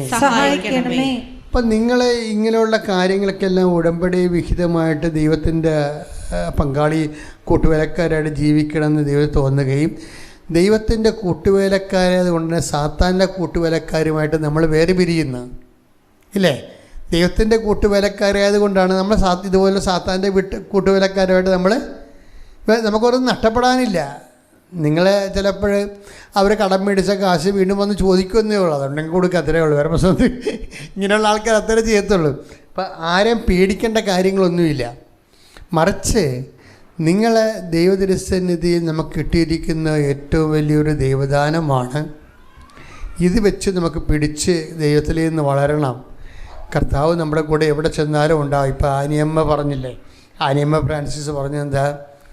ആനിയമ്മ ഫ്രാൻസിസ് പറയണത്, ഞാനിങ്ങനെ ലക്ഷങ്ങളുടെ ബിസിനസ്സൊക്കെ നടത്തുന്നെങ്കിൽ എനിക്ക് ആക്രാന്തമൊന്നുമില്ലെന്ന്. അത് ശരിയാണ്, കൂളാണ്. കൂടുതലുണ്ടാക്കണമെന്ന് ആക്രാന്തമൊന്നുമില്ല. പിന്നെ ഞാൻ ദൈവത്തിന് നിരക്കാത്തൊന്നും ചെയ്യത്തില്ല. ഇതുവരെ ചെയ്തിട്ടില്ല, ഇനി ചെയ്യത്തുമില്ല. അങ്ങനെയൊക്കെ ഒരു ബിസിനസ്സുകാർക്ക് പറയാൻ ഭയങ്കര, കാരണം ബിസിനസ്സുകാർ പകുതി മുക്കാലും ദൈവത്തിന് നിരക്കാതെ ചെയ്യുന്ന പാർട്ടിയാണ്. അപ്പോൾ ഇവർ വന്നിച്ചും പറയണത്, ഞാൻ ദൈവത്തിന് നിരക്കാത്തത് ഇന്ന് വരെ ചെയ്തിട്ടില്ല, ബിസിനസ്സിൽ ചെയ്യത്തുമില്ല, അതിൽ കുറഞ്ഞ ലാഭം എനിക്ക് മതി. അത് നിലപാടാണ് ശരിക്കും. ഉടമ്പടിയും നിങ്ങൾക്ക് തോന്നണ്ട, ഉടമ്പടിയും ദൈവമായിട്ട് ജീവിതം എന്ന് പറയണത് എല്ലാ മേഖലകളിലും ഒരു നിലപാടാണ്. അപ്പോൾ ബിസിനസ്സിൽ വരുമ്പോൾ നിങ്ങൾ നിങ്ങളുടെ എല്ലാവിധ ആ പണ്ടെങ്ങനെയാണ് പിശാചിൻ്റെ കൂടെ ജീവിച്ചിരുന്ന കാലത്ത് നിങ്ങൾ ചെയ്തത് അതുപോലെ ഇപ്പം ചെയ്യുകയും ദൈവത്തിനെ പോലും അനുഗ്രഹം തട്ടിച്ചു പിടിക്കാൻ വേണ്ടി നിങ്ങൾ അവിടെ നിന്നുകൊണ്ട് മുങ്ങുകയും പ്രാർത്ഥിക്കുകയൊക്കെ ചെയ്യുകയും ചെയ്യുമ്പോൾ ഇതൊന്നും വർക്കൗട്ട് ചെയ്യത്തില്ല. കാര്യം ബൈബിളിൻ്റെ ABCD അറിയാൻ പാടില്ലാത്തത് കൊണ്ട് സംഭവിക്കുന്ന കുഴപ്പമാണിത്. അതുകൊണ്ടാണ് കൃത്യമായിട്ട് ഇവർ പറയണത്, എനിക്ക് ഇന്ന് വരെ ഞാൻ ദൈവത്തിന് മാറ്റി നിർത്തി ഒരു കച്ചവടം ചെയ്തിട്ടില്ല, ചെയ്യത്തുമില്ലെന്ന്. ഇപ്പം എന്നെ സംഭവിച്ചാൽ അങ്ങനെ ഇപ്പം നമുക്ക് ഒരു ബിസിനസ് ആകുമ്പോൾ നമ്മളെന്താ ബിസിനസ് ചെയ്യണം? ജീവിക്കാൻ വേണ്ടിയല്ലേ. അതിൻ്റെ മിനിമം ലാഭം ദൈവം, ഒരു വളഞ്ഞ വഴിയൊന്നും ഇല്ലെങ്കിലും ദൈവം ഉണ്ടാക്കി തരും. ഇപ്പോൾ ഇവരൊരു ഷാർജയിൽ സ്ഥലം മേടിക്കാൻ കഥ പറയുന്നുണ്ട്, നല്ല രസം കേൾക്കാൻ. അപ്പോൾ അവർക്ക് 150 സ്ക്വയർ ഫീറ്റ് സ്ഥലം വേണം. ഒരു സ്ക്വയർ ഫീറ്റിന് 115 ദിർഹം. അപ്പോൾ അവർ റിയൽ എസ്റ്റേറ്റുകാരോട് സ്ഥലം ബാർഗെയിൻ ചെയ്തപ്പോൾ ഇവർ എഴുതി കൊടുത്ത്, ഞാൻ ഒരു സ്ക്വയർ ഫീറ്റിന് 100 ദിർഹമാണെങ്കിൽ, ഇപ്പം 100 സ്ക്വയർ ഫീറ്റ് 100 ദിർഹം എന്ന് പറയുമ്പോൾ നമ്മുടെ 26 രൂപയാണ് ദിർഹം. അപ്പോൾ 100 എന്ന് പറയുമ്പോൾ 22,600 രൂപ സ്ക്വയർ ഫീറ്റിന്. അങ്ങനെ ഞാൻ എടുത്തോളാം എന്ന് പറഞ്ഞ് ഇവർ പറയുകയാണ്. അപ്പോൾ അത് പറഞ്ഞ് അവർ ചിരിച്ച്, അത് കിട്ടത്തില്ലെന്ന് പറഞ്ഞ് 6 മാസം കഴിഞ്ഞപ്പോൾ, ഒരു 2 ആഴ്ച കഴിഞ്ഞപ്പോൾ ഇവർ വീണ്ടും ഇവരുടെ അടുത്ത് ചെന്ന്, അതൊരു എക്സ്പോയിലാണ് പോയത്, റിയൽ എസ്റ്റേറ്റുകാരുടെ എക്സ്പോയിൽ ചെന്ന്. എക്സ്പോയിൽ ചെന്നപ്പോൾ ഇവർ പറഞ്ഞ സ്പോട്ട് റിയൽ എസ്റ്റേറ്റുകാർ അവിടെ ഇരിപ്പുണ്ട്. ഒരു സ്ക്വയർ ഫീറ്റിന് 100 ദിർഹമാണെങ്കിൽ എടുക്കാമെന്ന് പറഞ്ഞത്. അവരിപ്പോൾ പറയണത് 65 ദിർഹത്തിന് തരാമെന്ന്. ഇത് മനസ്സാകാതെ ഉണ്ടായി, ഈ ബിസിനസ് മനസ്സാകണില്ല. എന്ന് വെച്ച് കഴിഞ്ഞാൽ 115 വേണമെന്ന് പറഞ്ഞ ആൾക്കാരോട് 100 എടുത്തോളാമെന്ന് പറഞ്ഞതാണ്. പിന്നെ അത് ബിസിനസ് അവർ കൊടുക്കാമെന്ന് പറഞ്ഞിരുന്നെങ്കിൽ അപ്പം കൊടുത്തേനോ. ഇറ്റ്സ് ഓക്കെ മാഡം, ഞങ്ങൾക്ക് സെറ്റാണെന്ന് പറയണമെങ്കിൽ അപ്പം അത് ഡീലായി പോയിരാം. മാതാവ് അവരെ കൊണ്ട് ഡീല് ചെയ്യിച്ചില്ലത്, അതാണ് ബിസിനസ്. എന്നിട്ട് ഒരു 6 മാസം കഴിഞ്ഞപ്പോൾ വീണ്ടും ഇവരെ കാണുകയാണ്. കാണുമ്പോൾ പറയാണ്, ആ സ്പോട്ടിന് 65 ദിർഹത്തിനാണെങ്കിൽ തരണതിന് കുഴപ്പമില്ലെന്ന്. അപ്പം തന്നെ അത് ഡീലായി. ഇവരാണ് 100 പറഞ്ഞതെന്ന് ഓർക്കണം, അതാണ് ബിസിനസ്. ഇവരാണ് 100 പറഞ്ഞത്. 100 പറഞ്ഞതിന് അന്ന് അവർ സമ്മതിച്ചിരുന്നെങ്കിൽ ഈ 100 വെച്ചവർക്ക് നഷ്ടപ്പെട്ടേരാം. അന്നവർ സമ്മതിക്കാതെ ഇന്ന് 65 സമ്മതിക്കുമ്പോൾ ഈ ബിസിനസ് ആരാണ് ചെയ്തിരിക്കുന്നത്? അമ്മയാണ് ചെയ്തിരിക്കുന്നത്. അതാണ് വിഷയം. അതായത് നമ്മൾ ലാഭം ഉണ്ടാക്കാൻ വേണ്ടിയാണ് ദൈവത്തിനെ വഞ്ചിക്കണതും പറ്റിക്കണതും, ദൈവത്തിൻ്റെ കണ്ണി പൊടിയിടണതും. പക്ഷേ ദൈവത്തിൻ്റെ കണ്ണി പൊടിയിട്ടിട്ടൊരു പൈസ എനിക്ക് വേണ്ട എന്ന് ഒരുത്തൻ്റെ സ്റ്റാൻഡ് എടുത്തു കഴിഞ്ഞാൽ നീ നിന്റെ കുഞ്ഞുങ്ങളും ജീവിക്കാനുള്ള സത്യസന്ധമായ വേണം. സത്യസന്ധമായ പൈസ കർത്താവ് ബിസിനസ്സിലൂടെ നിനക്ക് തരും. കൈയടിച്ച് ശ്രദ്ധിക്കട്ടെ. ഹല്ലേലൂയ.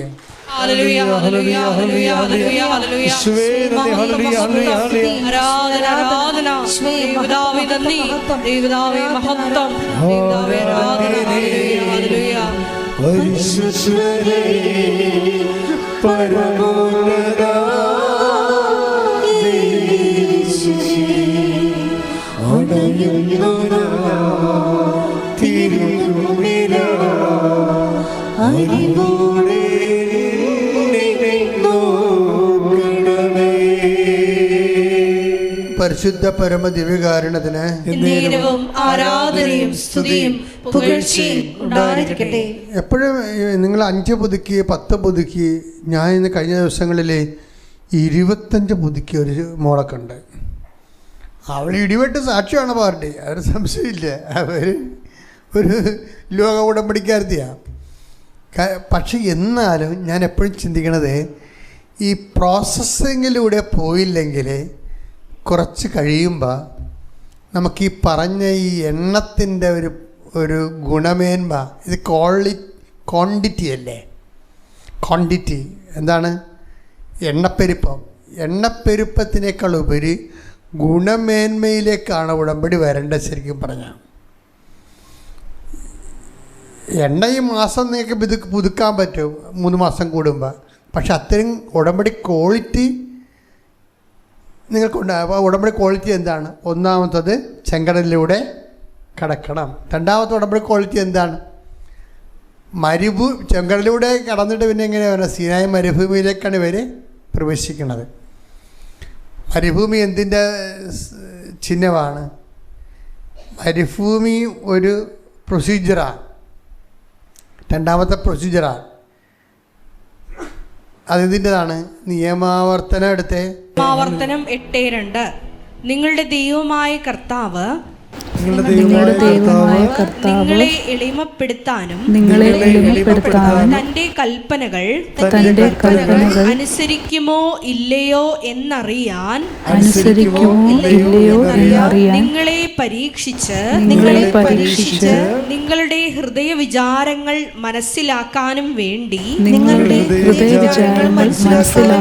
ഈ 40 സംവത്സരം മരുഭൂമിയിലൂടെ നിങ്ങളെ നയിച്ച വഴിയെല്ലാം നിങ്ങൾ ഓർക്കണം.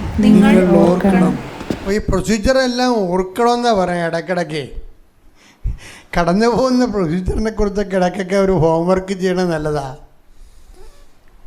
കഴിഞ്ഞ കാലങ്ങളിൽ നടന്നിട്ടുള്ള മരുഭൂമിയിലൂടെ കടന്നുപോയ എല്ലാ വഴികളും ഇടയ്ക്ക് നിങ്ങൾ ഓർക്കണം. അതെന്തിനാണ്? നിങ്ങളെ എളിമപ്പെടുത്താൻ. ആ വചനം ഒന്നിനു വായിച്ചേ. നിയമാവർത്തനം 8:2. നിങ്ങളുടെ ദൈവമായ കർത്താവ് നിങ്ങളെ എളിമപ്പെടുത്താനും തന്റെ കൽപ്പനകൾ അനുസരിക്കുമോ ഇല്ലയോ എന്നറിയാൻ നിങ്ങളെ പരീക്ഷിച്ച് നിങ്ങളുടെ ഹൃദയ വിചാരങ്ങൾ മനസ്സിലാക്കാനും വേണ്ടി ഈ 40 സംവത്സരം മരുഭൂമിയിലൂടെ നിങ്ങളെ നയിച്ച വഴിയെല്ലാം നിങ്ങൾ ഓർക്കണം.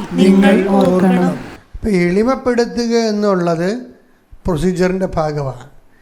ഈ ഉടമ്പടിയിലൂടെ പോകുന്ന വ്യക്തി രണ്ടാമത്തെ പ്രൊസീജിയർ എന്ന് പറയുന്നത്, ആദ്യത്തെ പ്രൊസീജിയർ പാപത്തെ ഒഴിവാക്കുകയാണ്, രണ്ടാമത്തെ പ്രൊസീജിയർ എളിമപ്പെടുകയാണ്. ഈ മാതാവിൻ്റെ മാതൃക ഇവിടെ വെച്ചിരിക്കുന്നതിൻ്റെ ഒരു പ്രധാനപ്പെട്ട കാര്യം,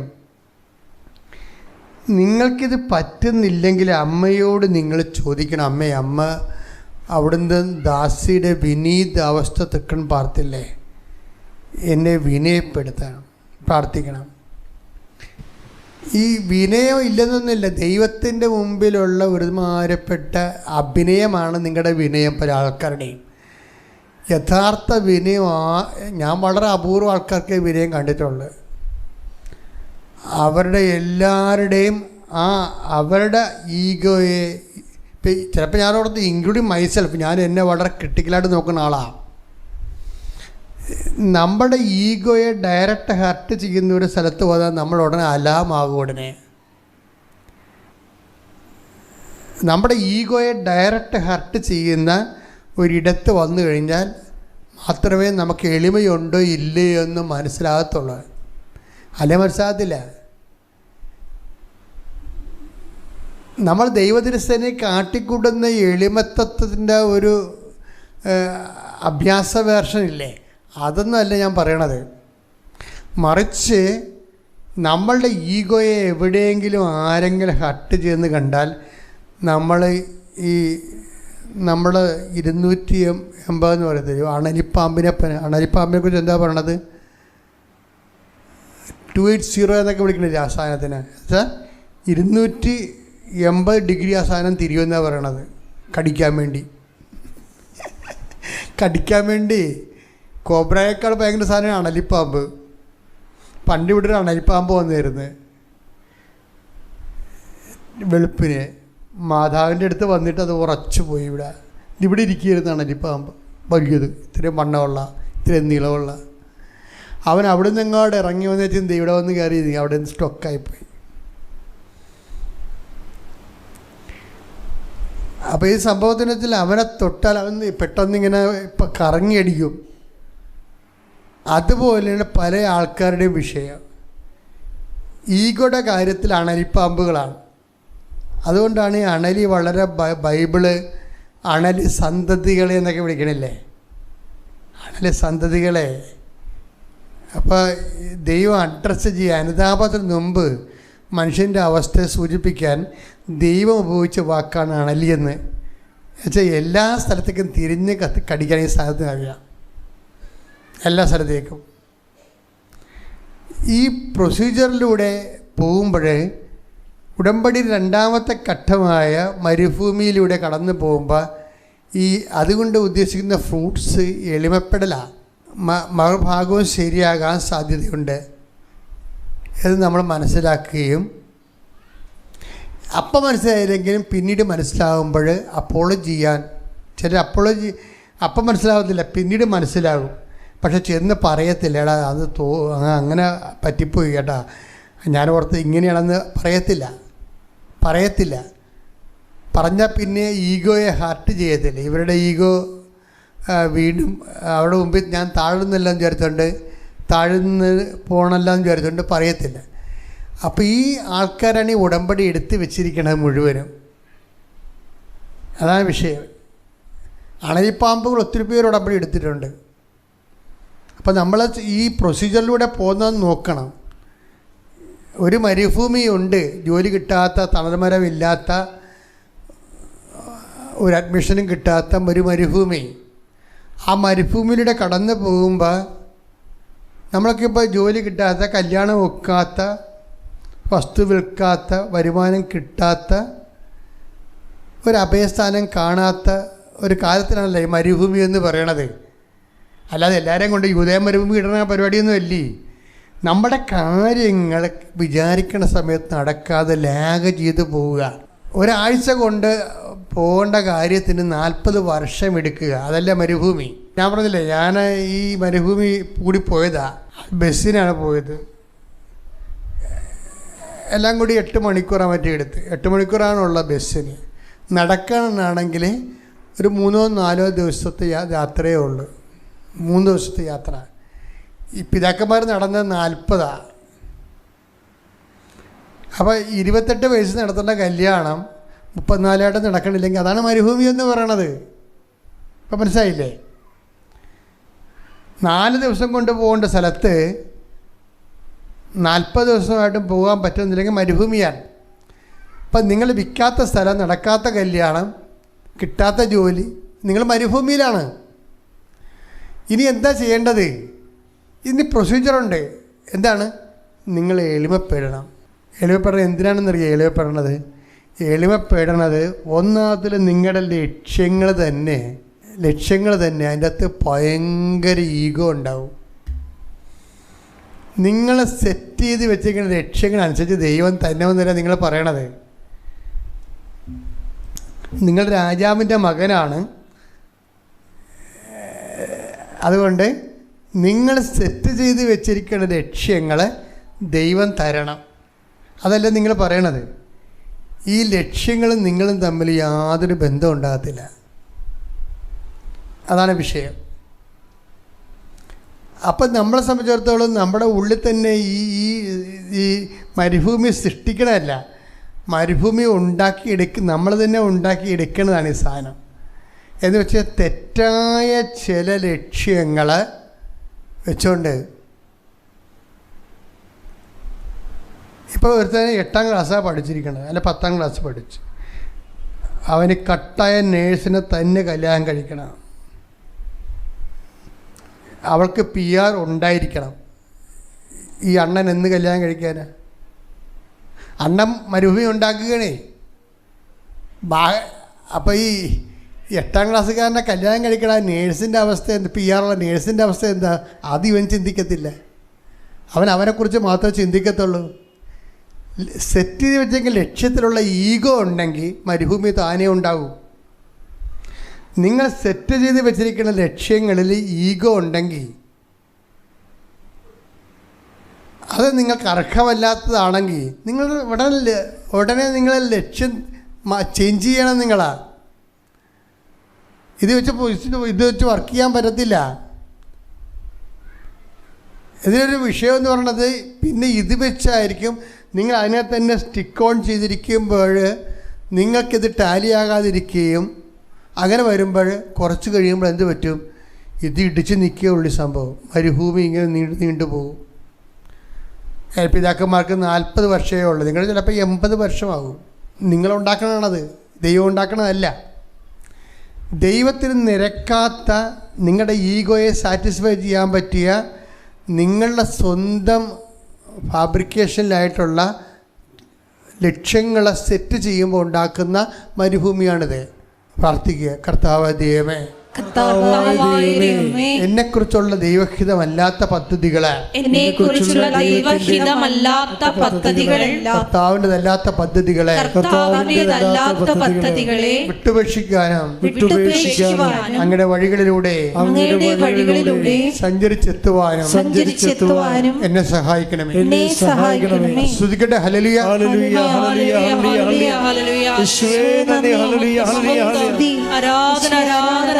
ദൈവതാവേ നന്ദി, ദൈവതാവേ മഹത്വം, ദൈവതാവേ ആരാധന.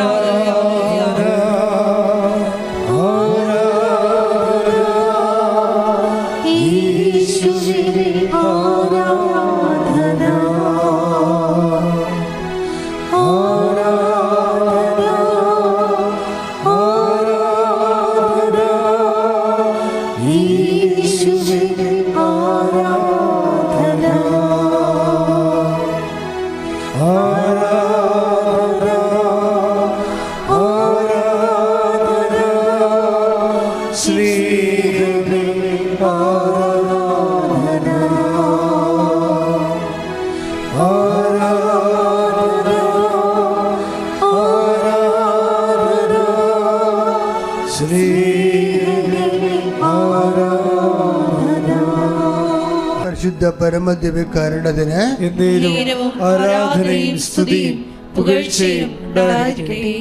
ഇപ്പം നമ്മൾ 2 പ്രൊസീജിയർ കണ്ടായിരുന്നു അല്ലേ? ഒരു ഉടമ്പടിയുടെ വാഗ്ദാനം പ്രാപിക്കാൻ വേണ്ടി മുന്നോട്ട് പോകുമ്പോൾ ആ പ്രോസസ്സിങ്, ആ പ്രക്രിയയിൽ കുറേ ഘടകങ്ങളുണ്ട്. അതിൽ ഒരു ഘടകമാണ് ചെങ്കടൽ. അത് നമ്മുടെ പാപങ്ങൾ വെറുത്ത് ഉപേക്ഷിക്കാനുള്ള സ്ഥലമാണ്. രണ്ടാമത്തെ മരുഭൂമി, അത് നമ്മളെ എളിമപ്പെടുത്താനും ലക്ഷ്യങ്ങൾ നമുക്ക് പറ്റാത്തതാണെങ്കിലും നമ്മുടെ ഓവർ ഈഗോ അതിൻ്റെ അകത്ത് ആ ലക്ഷ്യത്തിലുണ്ടെങ്കിൽ, നമ്മുടെ ലക്ഷ്യത്തിൽ ഈ ഓവർ ഈഗോ ഉണ്ടെങ്കിൽ പ്രത്യേകം ശ്രദ്ധിക്കണം. ചില ആൾക്കാർ ഷിപ്രപണക്കാരില്ലേ? ഷിപ്രപണക്കാരുണ്ട്. ഈ ഓവർ ഈഗോ ഉള്ളവരുടെ മെയിൻസാണ് ഷിപ്രപണക്കാരെന്ന് പറയുക. എന്ന് വെച്ചാൽ സംഭവത്തിൽ പെട്ടെന്ന് ഒരു കമ്പനി തുടങ്ങി, പെട്ടെന്ന് ഒരു വാനെടുത്ത്, പെട്ടെന്ന് ആ കമ്പനിക്ക് പറ്റിയ പിക്കപ്പ് വാൻ വാങ്ങി, പെട്ടെന്ന് ഒരു 3-4 മാസം കൊണ്ട് കമ്പനിയായ വാണായ, പിന്നെ ആളിങ്ങനെ ബോബൻ മോളിലെ കഥാപാത്രം പോലെ കൂളിംഗ് ഗ്ലാസ്സൊക്കെ വെച്ച് മുതലാളി പോവുകയാണ്. അപ്പോൾ ചെറിയ പറയും, ഇവന് കള്ളപ്പണം എവിടുന്ന് കിട്ടിയിട്ടുണ്ട്. അതാണ് കാര്യം. ഇവൻ്റെ കുഞ്ഞുനാൾ മുതൽ കൂട്ടുകാരുമായിട്ട് ഒരു മത്സരമാണ്. ആ മത്സരത്തിൽ ഇവൻ തോറ്റു. കൂട്ടുകാരൊക്കെ ഓരോരോ സ്ഥലത്ത് പോയി പണ്ട് വാതൊക്കെ വെച്ചിട്ട് നമ്മൾ ഓർക്കണം, നമ്മുടെ പല ലക്ഷ്യങ്ങളുടെ പിന്നിലും ഒത്തിരി ഡ്രാക്കുളാമാരുണ്ട്. കൂട്ടുകാരാണത്. നമ്മുടെ ലക്ഷ്യങ്ങൾ തന്നിരിക്കുന്നത് നമ്മളല്ല. നിങ്ങൾ ഉണ്ടാക്കിയിരിക്കുന്ന ലക്ഷ്യങ്ങൾ വേറെ ആരും നിങ്ങളുടെ തലയിൽ അടിച്ച് ഏൽപ്പിച്ചതാണ്. അതിനു വേണ്ടിയാണ് അപ്പൻ ഉറങ്ങിക്കിടന്നവ പ്രമാണം കൊണ്ടുപോയി ലോൺ എടുത്ത് ഇപ്പം കമ്പനിയായി, കാറായി. എന്താ വിഷയം? ഈ സാധനത്തിന് ഇതുപോലെ തന്നെ ഇനിയിപ്പോൾ കമ്പനി ആ കമ്പനിയൊക്കെ നേരെ 10 പൈസ ഉണ്ടാക്കിയെടുക്കണമെങ്കിൽ ഇനി 10 കൊല്ലം എടുക്കും. പക്ഷെ അതിന് മുമ്പ് തന്നെ 20 കൊല്ലം കമ്പനി റൺ ചെയ്താൽ കിട്ടാവുന്ന ലാഭം ഉണ്ടാകുന്ന രീതിയിലാണ് പുതിയ സാധനം ലോൺ എടുത്തിരിക്കണത്. ലോണിൻ്റെ കാര്യം അറിയാമല്ലോ നിങ്ങൾക്ക്. എവിടെ തിരിഞ്ഞാലും കേരളത്തിൽ ലോണ് കിട്ടും. കാര്യം ഇവിടെ ഒരു ഉത്പാദനവും നടക്കാത്ത കാരണം ഈ കാറുകാരനൊക്കെ ചുമ്മാ റോഡേ ഇട്ടിരിക്കണ കാർ കണ്ടിട്ടില്ലേ? ചെന്ന് നോക്കിയാൽ മതി. സാറേ സുഖമാണെന്ന് ചോദിച്ചാൽ മതി. 5 കാർ അപ്പം തന്നെ കൊണ്ടുവന്ന് നമ്മുടെ വീട്ടിൽ വാതിൽക്ക് ഇടും. ഒരു കാര്യമില്ല. പിന്നെ 2-3 കൊല്ലം കഴിയുമ്പോൾ നമ്മുടെ കിഡ്നിയും കൊണ്ട് അവൻ പോണ കാണാം. അപ്പോൾ ഒരുമാതിരിപ്പെട്ട അഹങ്കാരികൾക്ക് പണി കിട്ടാൻ പറ്റിയ സ്ഥലമാണ് കേരളം. അത് കഴിഞ്ഞാൽ ആള് കളിക്കണം, ഞാനത്ര കുറഞ്ഞ പുള്ളിയല്ല എന്ന് മറ്റുള്ളവരെ ബോധ്യപ്പെടുത്തണം. ആരെ ബോധ്യപ്പെടുത്തണമെന്നറിയാവോ? നിൻ്റെ രഹസ്യ എനിമിയുണ്ട്. അതാരാണ്? നിന്നോട് വാഗ്വാദം വെച്ചവരും നീ കുഞ്ഞുനാൾ പോലും മത്സരിച്ച് വന്നവരും അവരുടെ മുമ്പിൽ വലിയ ആളാകാൻ വേണ്ടി കളിക്കുന്ന ചുമ്മാ ചീപ്പ് കളികളാണ്. ഇതാണ് ഈ മരുഭൂമി എന്ന് പറയണത്. ഇത് വിഗ്രഹവുമാണ്. കാറിനോടുള്ള ആസക്തികളെ, വലിയ വീടിനോടുള്ള ആസക്തികളെ. നിങ്ങൾ ഒരു ചെറുക്കനെയും കല്യാണം കഴിച്ച് അല്ലെങ്കിൽ ഒരു പെണ്ണിനെയും കല്യാണം കഴിച്ച് 2 പിള്ളേരുമായി ഒരു കാറുമായി പിന്നെ ഒരു വലിയ വീടുമായി മലയാളിയുടെ സ്വപ്നമാണിത്. ശരാശരി മലയാളിയുടെ സ്വപ്നമാണ് ഇത്. തെറ്റല്ല. പക്ഷേ നമ്മൾക്ക് അസ്ഥിയായിട്ട് കൊള്ളാത്ത രൂപത്തിൽ ഇത് ചെയ്യാൻ പാടുള്ളൂ. അതാണ് വിഷയം. ഇതെല്ലാം ശരിയാണ്. നിങ്ങൾ ദൈവത്തിൻ്റെ മക്കളായത് കാരണം മാന്യമായിട്ട് തന്നെ ഇവിടെ ജീവിക്കണം. പക്ഷെ അസ്ഥിയായിട്ട് കൊള്ളരുത്. മറ്റുള്ളവരങ്ങനെ തൂങ്ങണമെന്ന് പറഞ്ഞ് നമുക്ക് പോയി തൂങ്ങാൻ പറ്റത്തില്ല. അതാണ് വിഷയം വരുന്നത്. അപ്പോൾ അത് വരുമ്പോൾ ചിലർ കാറിനോടുള്ള മോഹം അല്ലെങ്കിൽ വലിയ വീടിനുള്ള മോഹം വിഗ്രഹം പോലെ വരും. ഈ വിഗ്രഹത്തോട് ഡിറ്റാച്ച് ചെയ്യേണ്ടി വരും. അതാണ് ജോർദാൻ എന്ന് പറയണത്. ജോർദാൻ ഈ മരുഭൂമി കടന്ന പിന്നെയുള്ള പ്രൊസീജിയർ എന്തിൻ്റെയാണ്? ജോർദാനാണ്. ജോർദാൻ കടക്കണം. ജോർദാൻ കടന്നു കഴിയുമ്പോൾ ജോഷുവ ഒരു കാര്യം പറയും. എന്താണ് ജോർദാൻ എന്നുള്ളത് പറയും. ജോഷുവ 24:15 കർത്താവിനെ സേവിക്കുന്നതിന് മനസ്സില്ലെങ്കിൽ നദിക്കക്കരെ നിങ്ങളുടെ പിതാക്കന്മാർ സേവിച്ച ദേവന്മാരെയോ നിങ്ങൾ വസിക്കുന്ന നാട്ടിലെ അമോര്യരുടെ ദേവന്മാരെയോ ആരെയാണ് സേവിക്കുക എന്ന് ഇന്നു തന്നെ തീരുമാനിക്കുവിൻ. ഞാനും എൻ്റെ കുടുംബവും കർത്താവിനെ സേവിക്കും. എപ്പോഴും നമുക്ക് ലക്ഷ്യങ്ങളുണ്ടാകാം. ലക്ഷ്യം വിഗ്രഹമായി മാറരുത്. ജോർദാൻ കടന്നാൽ ലക്ഷ്യങ്ങളുടെ മേൽ അത് നടന്നില്ല വേണ്ടി നമ്മൾ ഡിറ്റാച്ച് ചെയ്യണം. അത് കർത്താവ് തിരുമനസ്സാകണത് എപ്പോഴാണ് അപ്പം നടന്നാൽ മതിയെന്ന്. നിങ്ങളുടെ ജീവിതത്തിൻ്റെ ഭൗതിക സാഹചര്യങ്ങളുടെ മേൽഗതികളാണ്. അത് കർത്താവ് തിരുമനസ്സാകുന്നവരെ ഞാൻ സാവകാശം പിടിക്കും. അല്ല പിടിച്ചു എന്നും പറഞ്ഞ് മറ്റുള്ളവരെ കാണിക്കാൻ വേണ്ടി അവിടെ ഇവിടെ പോയി ലോൺ എടുത്ത് കിഡ്നി പണയം വെക്കരുത്. അത് വിഗ്രഹമാണ് സംഭവം വർക്ക് ചെയ്യണത്. അപ്പോൾ ഞാൻ ഇങ്ങനെ പറയുന്നുണ്ടെങ്കിലും ചില ആൾക്കാർക്ക് പറഞ്ഞാൽ മനസ്സിലാകത്തില്ല. കാര്യം ജഡത്വം തലക്കടിച്ചിട്ടുള്ള ആൾക്കാരോട് നമ്മൾ കാര്യം അവർക്ക് പറ്റത്തില്ല. പ്രാന്തന്മാരോട് പറഞ്ഞാൽ വല്ലവർക്കും മനസ്സിലാകുക? ഒന്നും മനസ്സിലാകത്തില്ല. പ്രാന്തന്മാരെ തല്ലിയാൽ മനസ്സിലാകുക? അത് മനസ്സിലാകത്തില്ല. അത് ആ വർഗ്ഗം അങ്ങനെയാണ്. അപ്പോൾ ചില ആൾക്കാരോടൊക്കെ ഈ ദൈവികമായ കാര്യം തലയിൽ പോകത്തില്ല അവർക്ക്. അപ്പോൾ അങ്ങനെ വരുമ്പോൾ എന്നാ പെങ്ങന്മാർ കെട്ടാതെ വീട്ടിൽ നിന്നിട്ട് അവസാനം അപ്പനും നോക്കണില്ല അമ്മയും നോക്കണില്ല. ആങ്ങളുടെ ഇങ്ങനെ അവൻ ചെത്തി മിനുങ്ങി അവൻ വേറെ പെണ്ണുങ്ങളുടെ നടക്കുകയാണ്. അപ്പോൾ എന്ന് പറയുമ്പോൾ അവരെന്ത് ചെയ്യും? അവരുടെ ജീവിതം അന്താരാളത്തിലാകും. നമ്മൾ ഉത്തരവാദിത്തങ്ങൾ നിൽക്കുമ്പോൾ ചില ആൾക്കാർ ഇത്തിരി സഹിച്ച് ഉത്തരവാദിത്തം നോക്കിക്കൊണ്ട് പോകും. അതെല്ലാം ഉടമ്പടിയുടെ ഒരു ഭാഗമാണ്. ഇതുകൊണ്ട് നമ്മൾ ഉടമ്പടിയിൽ വരുമ്പോൾ ദൈവം എല്ലാ മേഖലകളിലും നിനക്കാവശ്യമായ കാര്യങ്ങൾ തരികയും നിന്നെ സന്ധിക്കുകയും നിന്നെ നിലനിർത്തുകയും വാഗ്ദാനം നാട് പ്രാപിക്കുകയും ചെയ്യും. പക്ഷെ ആ പ്രൊസീജിയറിൽ ഇവിടെ നീ കടന്നു പോകണം. അപ്പോഴാണ് ദൈവം ഗുണനിലവാരമുള്ള ഉടമ്പടി എന്ന് പറയണത്.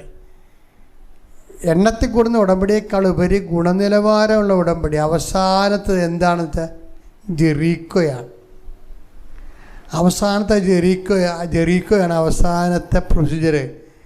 ജെറീക്കോ നമ്മൾ യുദ്ധം ചെയ്യേണ്ട കാര്യമില്ല. ജെറീക്കോ എന്താ പറയണത്? ജെറീക്കോയുടെ ചുറ്റും ചുമ്മാ നിങ്ങൾ നടന്നാൽ മതി, കോട്ട ഞാൻ പൊടിക്കുമെന്നാണ് പറയണത്. അവസാനം മാത്രമാണ് ദൈവം ഇടപെടണത്. നമ്മൾ ജോർദാൻ കടന്നു കഴിഞ്ഞ് ജോർദാൻ്റെ പ്രൊസീജിയർ കഴിഞ്ഞാൽ പിന്നെ ബാക്കിയെല്ലാം ദൈവം ചെയ്യേ. അതാ കർത്താവ് നിങ്ങൾക്ക് വേണ്ടി യുദ്ധം ചെയ്യും, നിങ്ങൾ മൗനമായിരുന്നാൽ മതി.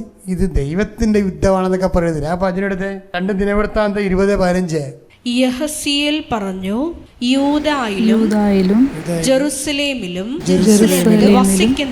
വസിക്കുന്നവരും യഹോഷാഫാത്ത് രാജാവും കേൾക്കട്ടെ. കർത്താവ് നിങ്ങളോട് അരുളി ചെയ്യുന്നു, നിങ്ങൾ ഭയപ്പെടേണ്ട.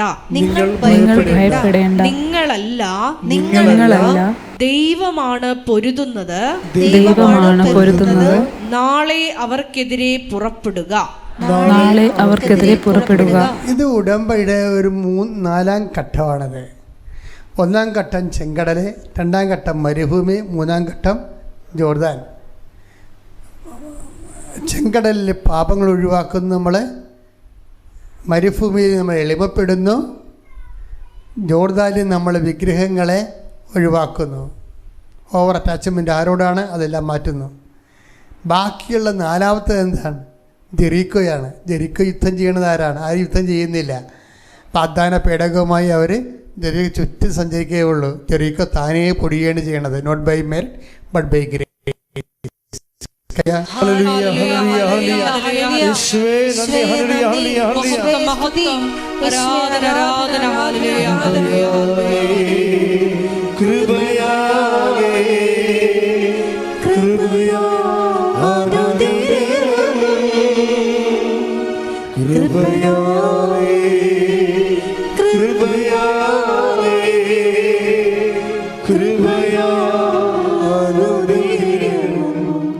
പരിശുദ്ധ പരമ ദിവ്യ കാരുണ്യത്തിന് നേരവും ആരാധനയും സ്തുതിയും പുകഴ്ചയും ഉണ്ടായിരിക്കട്ടെ. പരിശുദ്ധ പരമ ദിവ്യ കാരുണ്യത്തിന് നേരവും ആരാധനയും സ്തുതിയും പുകഴ്ചയും ഉണ്ടായിരിക്കട്ടെ. പരിശുദ്ധ പരമ ദിവ്യ കാരുണ്യത്തിന് നേരവും ആരാധനയും സ്തുതിയും പുകഴ്ചയും ഉണ്ടായിരിക്കട്ടെ. നമുക്കെല്ലാവർക്കും കൃപാസനം പ്രത്യക്ഷീകരണ മധ്യസ്ഥ പ്രാർത്ഥന ഏറ്റുചൊല്ലി പ്രാർത്ഥിക്കാം. അമ്മേ പരിശുദ്ധ അമ്മേ, ദൈവമാതാവേ, കൃപാസനത്തിലൂടെ ഞങ്ങൾക്കും ഞങ്ങളുടെ ദേശത്തിനും അമ്മ മധ്യസ്ഥം തേടി തന്ന എല്ലാ അനുഗ്രഹങ്ങൾക്കും കൃപകൾക്കും ഞങ്ങളിപ്പോൾ ഹൃദയം നിറഞ്ഞ നന്ദി പറയുന്നു. സ്തുതിച്ചു പ്രാർത്ഥിക്കാം. ഹല്ലേലൂയ, ഹല്ലേലൂയ. നാളിതുവരെ ഞങ്ങൾക്ക് ലഭിച്ച എല്ലാ കൃപകൾക്കും അനുഗ്രഹങ്ങൾക്കും നന്ദി പറയുന്നു. ഹല്ലേലൂയ, ഹല്ലേലൂയ. മഹത്വം, മഹത്വം, ആരാധന, ആരാധന. ദൈവപിതാവേ നന്ദി, പിതാവേ മഹത്വം, ദൈവപിതാവേ ആരാധന.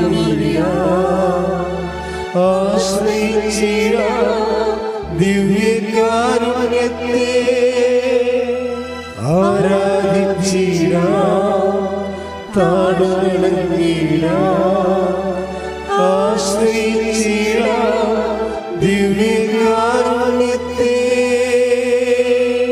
പരിശുദ്ധ പരമ ദിവ്യ കാരുണ്യത്തിന് നേരവും ആരാധനയും സ്തുതിയും പുകഴ്ചയും ഉണ്ടായിരിക്കട്ടെ.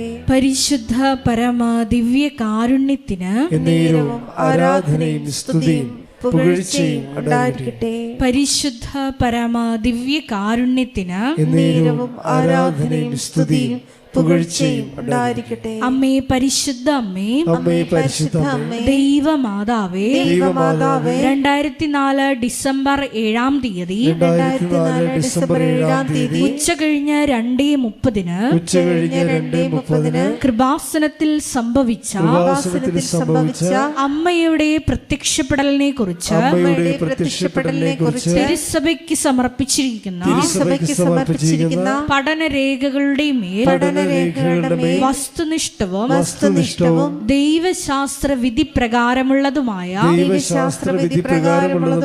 അന്വേഷണ പഠനങ്ങൾ നടത്തി ആ പ്രത്യക്ഷപ്പെടലിലൂടെ പ്രകടമായ ദൈവമാതാവിന്റെ പ്രത്യേക കരുതലും സംരക്ഷണവും വെളിപ്പെടുത്തുന്ന പീഡിതരുടെ ആശ്വാസവും പ്രവാചകന്മാരുടെ രാജ്ഞിയും വാഗ്ദാനത്തിന്റെ പേടകവും പ്രപഞ്ച പ്രകൃതിയുടെ മാതാവുമായ പരിശുദ്ധ അമ്മയുടെ ഭക്തി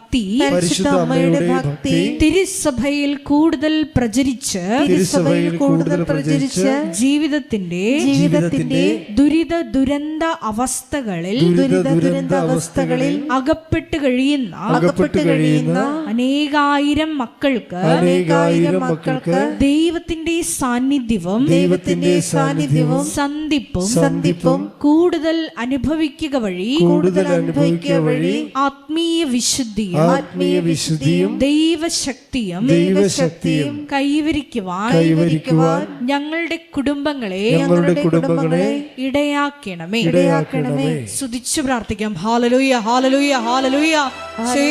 ദിവ്യകാരുണ്യനാഥ, മരിയൻ ഉടമ്പടി എടുത്ത് പ്രാർത്ഥിക്കുന്ന ഞങ്ങളുടെ കുടുംബങ്ങളെ വിശുദ്ധീകരിക്കണമേ എന്ന് പ്രാർത്ഥിക്കുന്നു, ശക്തീകരിക്കണമേ എന്ന് പ്രാർത്ഥിക്കുന്നു, ആത്മാവാൽ വഴി നടത്തണമേ എന്ന് പ്രാർത്ഥിക്കുന്നു, വലിയ വലിയ സാക്ഷികളാക്കി ഉയർത്തണമേ എന്ന് പ്രാർത്ഥിക്കുന്നു.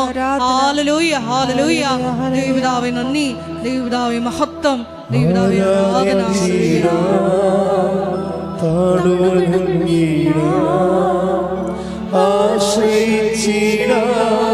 ദിവ്യകാരുണ്യത്തെ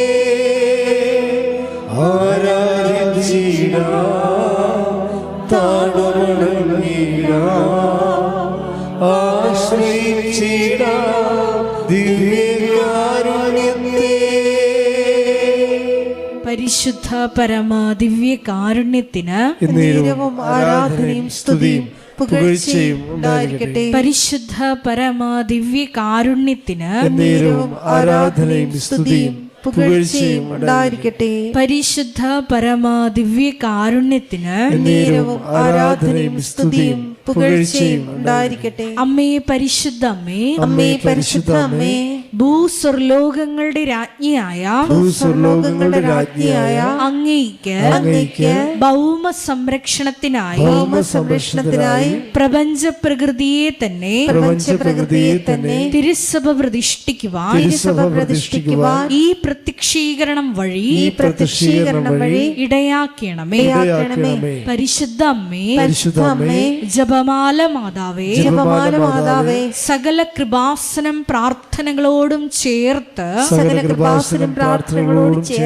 ഞങ്ങളിപ്പോൾ പ്രാർത്ഥിക്കുന്ന ഈ സമൂഹത്തിന്റെ പ്രത്യേക നിയോഗങ്ങളും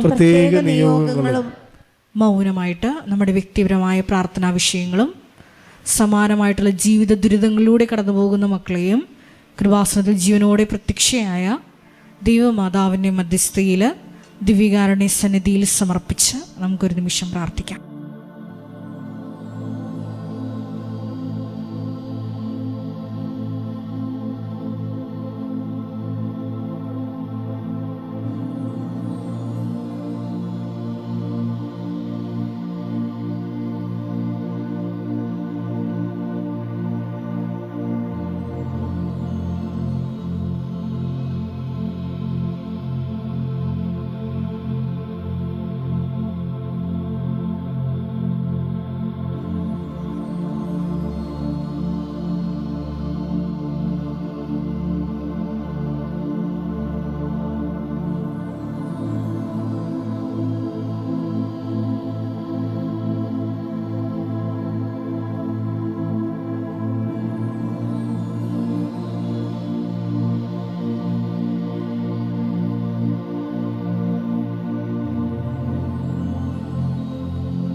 അമ്മയുടെ അമ്മയുടെ പ്രത്യക്ഷീകരണത്തിന്റെ ഈ അനുഗ്രഹവേളയിൽ ഞങ്ങൾക്ക് സാധിച്ചു തരുവാൻ കനിയണമേ.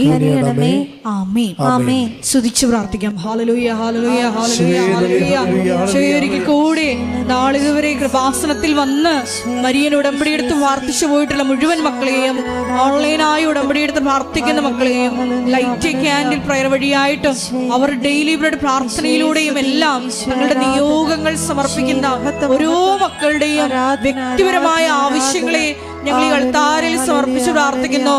ഏറെ പ്രത്യേകമായിട്ട് ജീവിത ദുരിതങ്ങളിലൂടെ കടന്നു പോകുന്ന മക്കളുടെ പ്രത്യേകമായ നിയോഗങ്ങളെ ഈ അൾത്താരയിൽ സമർപ്പിച്ച് പ്രാർത്ഥിക്കുന്നു. ഗുരുതരമായിട്ടുള്ള രോഗാവസ്ഥകളിലൂടെ കടന്നു പോകുന്ന മക്കളെ ഈ അൾത്താരയിൽ സമർപ്പിച്ച് പ്രാർത്ഥിക്കുന്നു. കടഭാരത്താൽ വലയുന്നവരെയും, ജോലി ഇല്ലാതെ വിഷമിക്കുന്നവരെയും, വിവാഹബന്ധം പിരിഞ്ഞു നിൽക്കുന്നവരെയും, മക്കളില്ലാതെ വിഷമിക്കുന്ന ദമ്പതികളെയും കുഞ്ഞുങ്ങൾ മക്കളെയും പ്രത്യേകമായിട്ട് സമർപ്പിച്ച് പ്രാർത്ഥിക്കുന്നു. നിന്റെ ശക്തി എല്ലാ മേഖലകളിലും ഈ ആരാധനയുടെ യോഗ്യതയാൽ പ്രകടമാക്കണമേ എന്ന് പ്രാർത്ഥിക്കുന്നു. കൃപാസനത്തിൽ നടന്ന പരിശുദ്ധ അമ്മയുടെ പ്രത്യക്ഷീകരണ സ്ഥിരീകരണത്തിനായി മക്കളുടെ നിയോഗങ്ങളെ ഏറ്റെടുക്കണമേ എന്ന് പ്രാർത്ഥിക്കുന്നു. ഹല്ലേലൂയ, ഹല്ലേലൂയ, ഹല്ലേലൂയ. മഹത്വം, മഹത്വം, ആരാധന, ആരാധന. ഹല്ലേലൂയ, ഹല്ലേലൂയ, ഹല്ലേലൂയ. നമുക്കെല്ലാവർക്കും എഴുന്നേറ്റ് നിന്നുകൊണ്ട് കരങ്ങളടിച്ചുകൊണ്ട് ദൈവസ്നേഹത്തോടെ സന്തോഷത്തോടെ ദൈവത്തെ മഹത്വപ്പെടുത്തി ഗായക സംഘത്തോട് ചേർന്നുകൊണ്ട് പാടി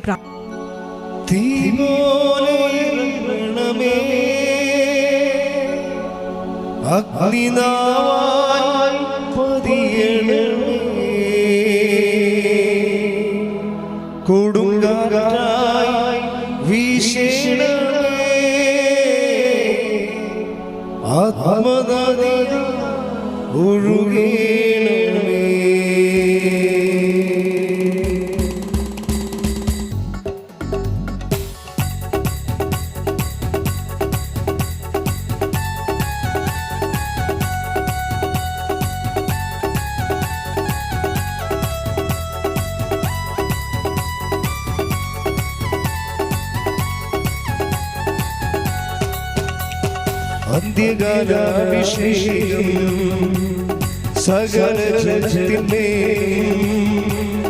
കൊയ്ത്തുകാല സമയമല്ലോ ആത്മാവിൽ ഇറങ്ങണമേ.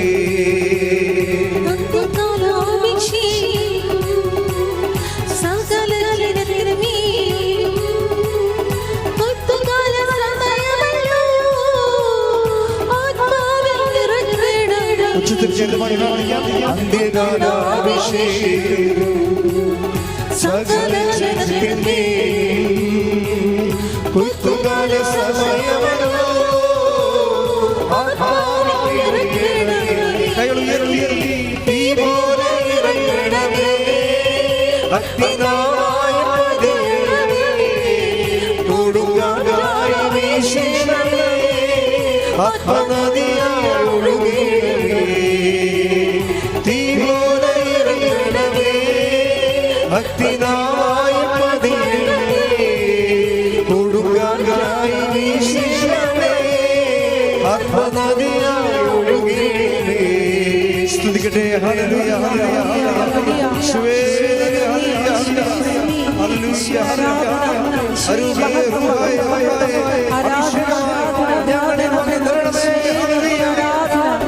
സ്തുതി, ആരാധന, വിശ്വേ മഹത്വ,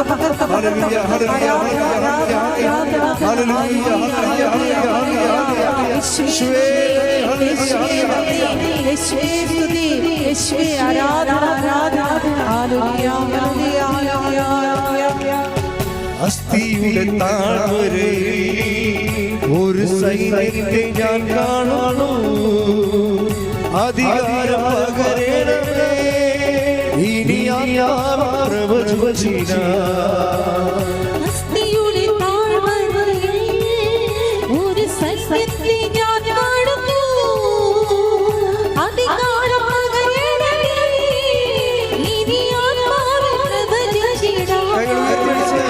തീ പോലെ ഇറങ്ങണമേ, അഗ്നിനാളായി പതിയണമേ, കൊടുങ്കാറ്റായി വീശണമേ, ആത്മനദിയായി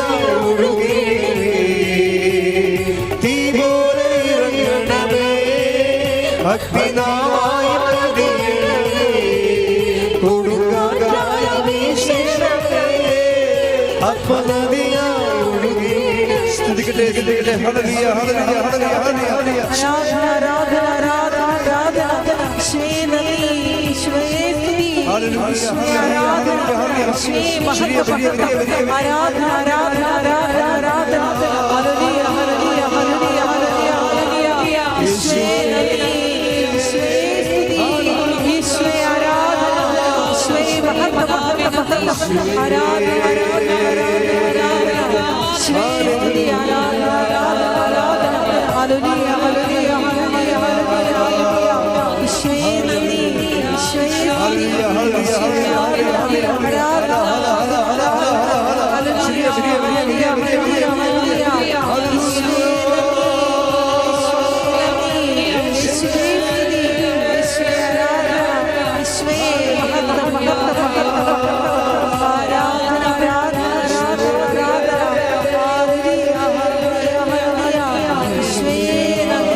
മക്കളെ, രോഗസൗഖ്യ പ്രാർത്ഥനയാണ്.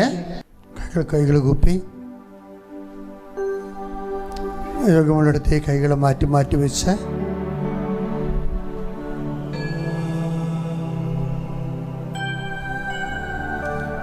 കർത്താവേ, നിന്റെ ഉന്നതമായ നാമത്തിന് സ്വസ്ഥം ചെയ്യുന്നു. കർത്താവേ, നിന്റെ വിശുദ്ധ പൗരോഹിത്യത്തെ മഹത്വപ്പെടുത്തണമേ.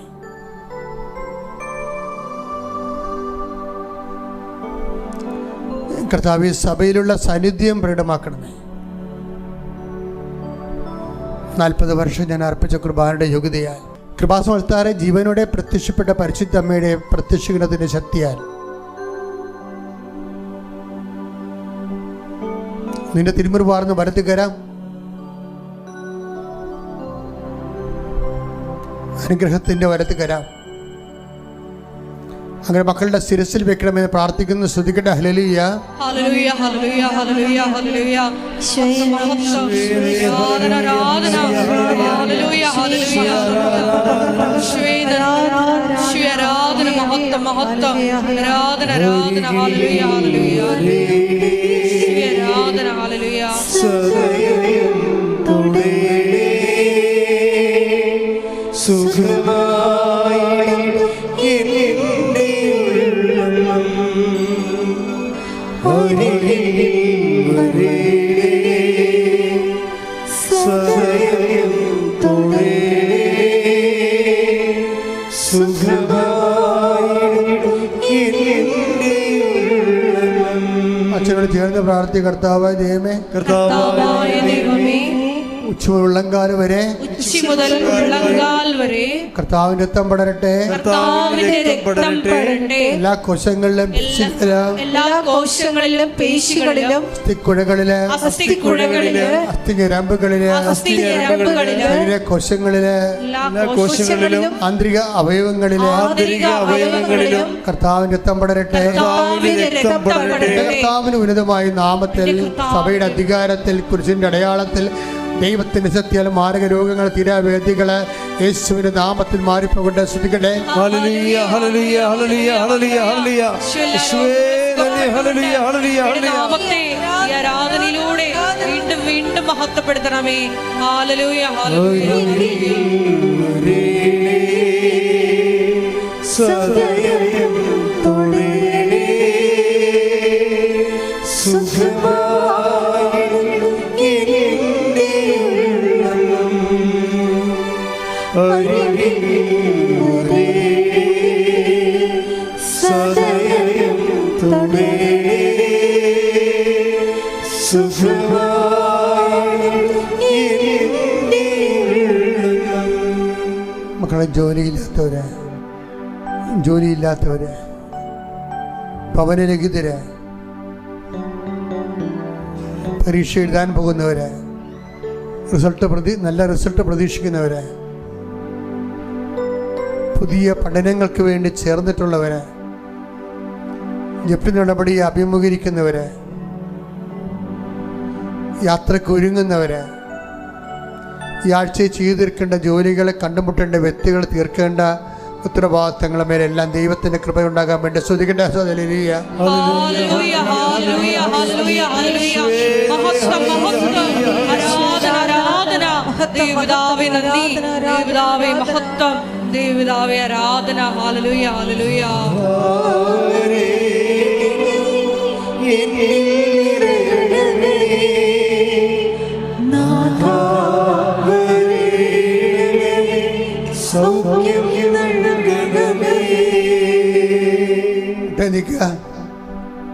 ഭക്തിയോടെ സമാപന ആശീർവാദം മേടിക്കാൻ പോവുകയാണ്.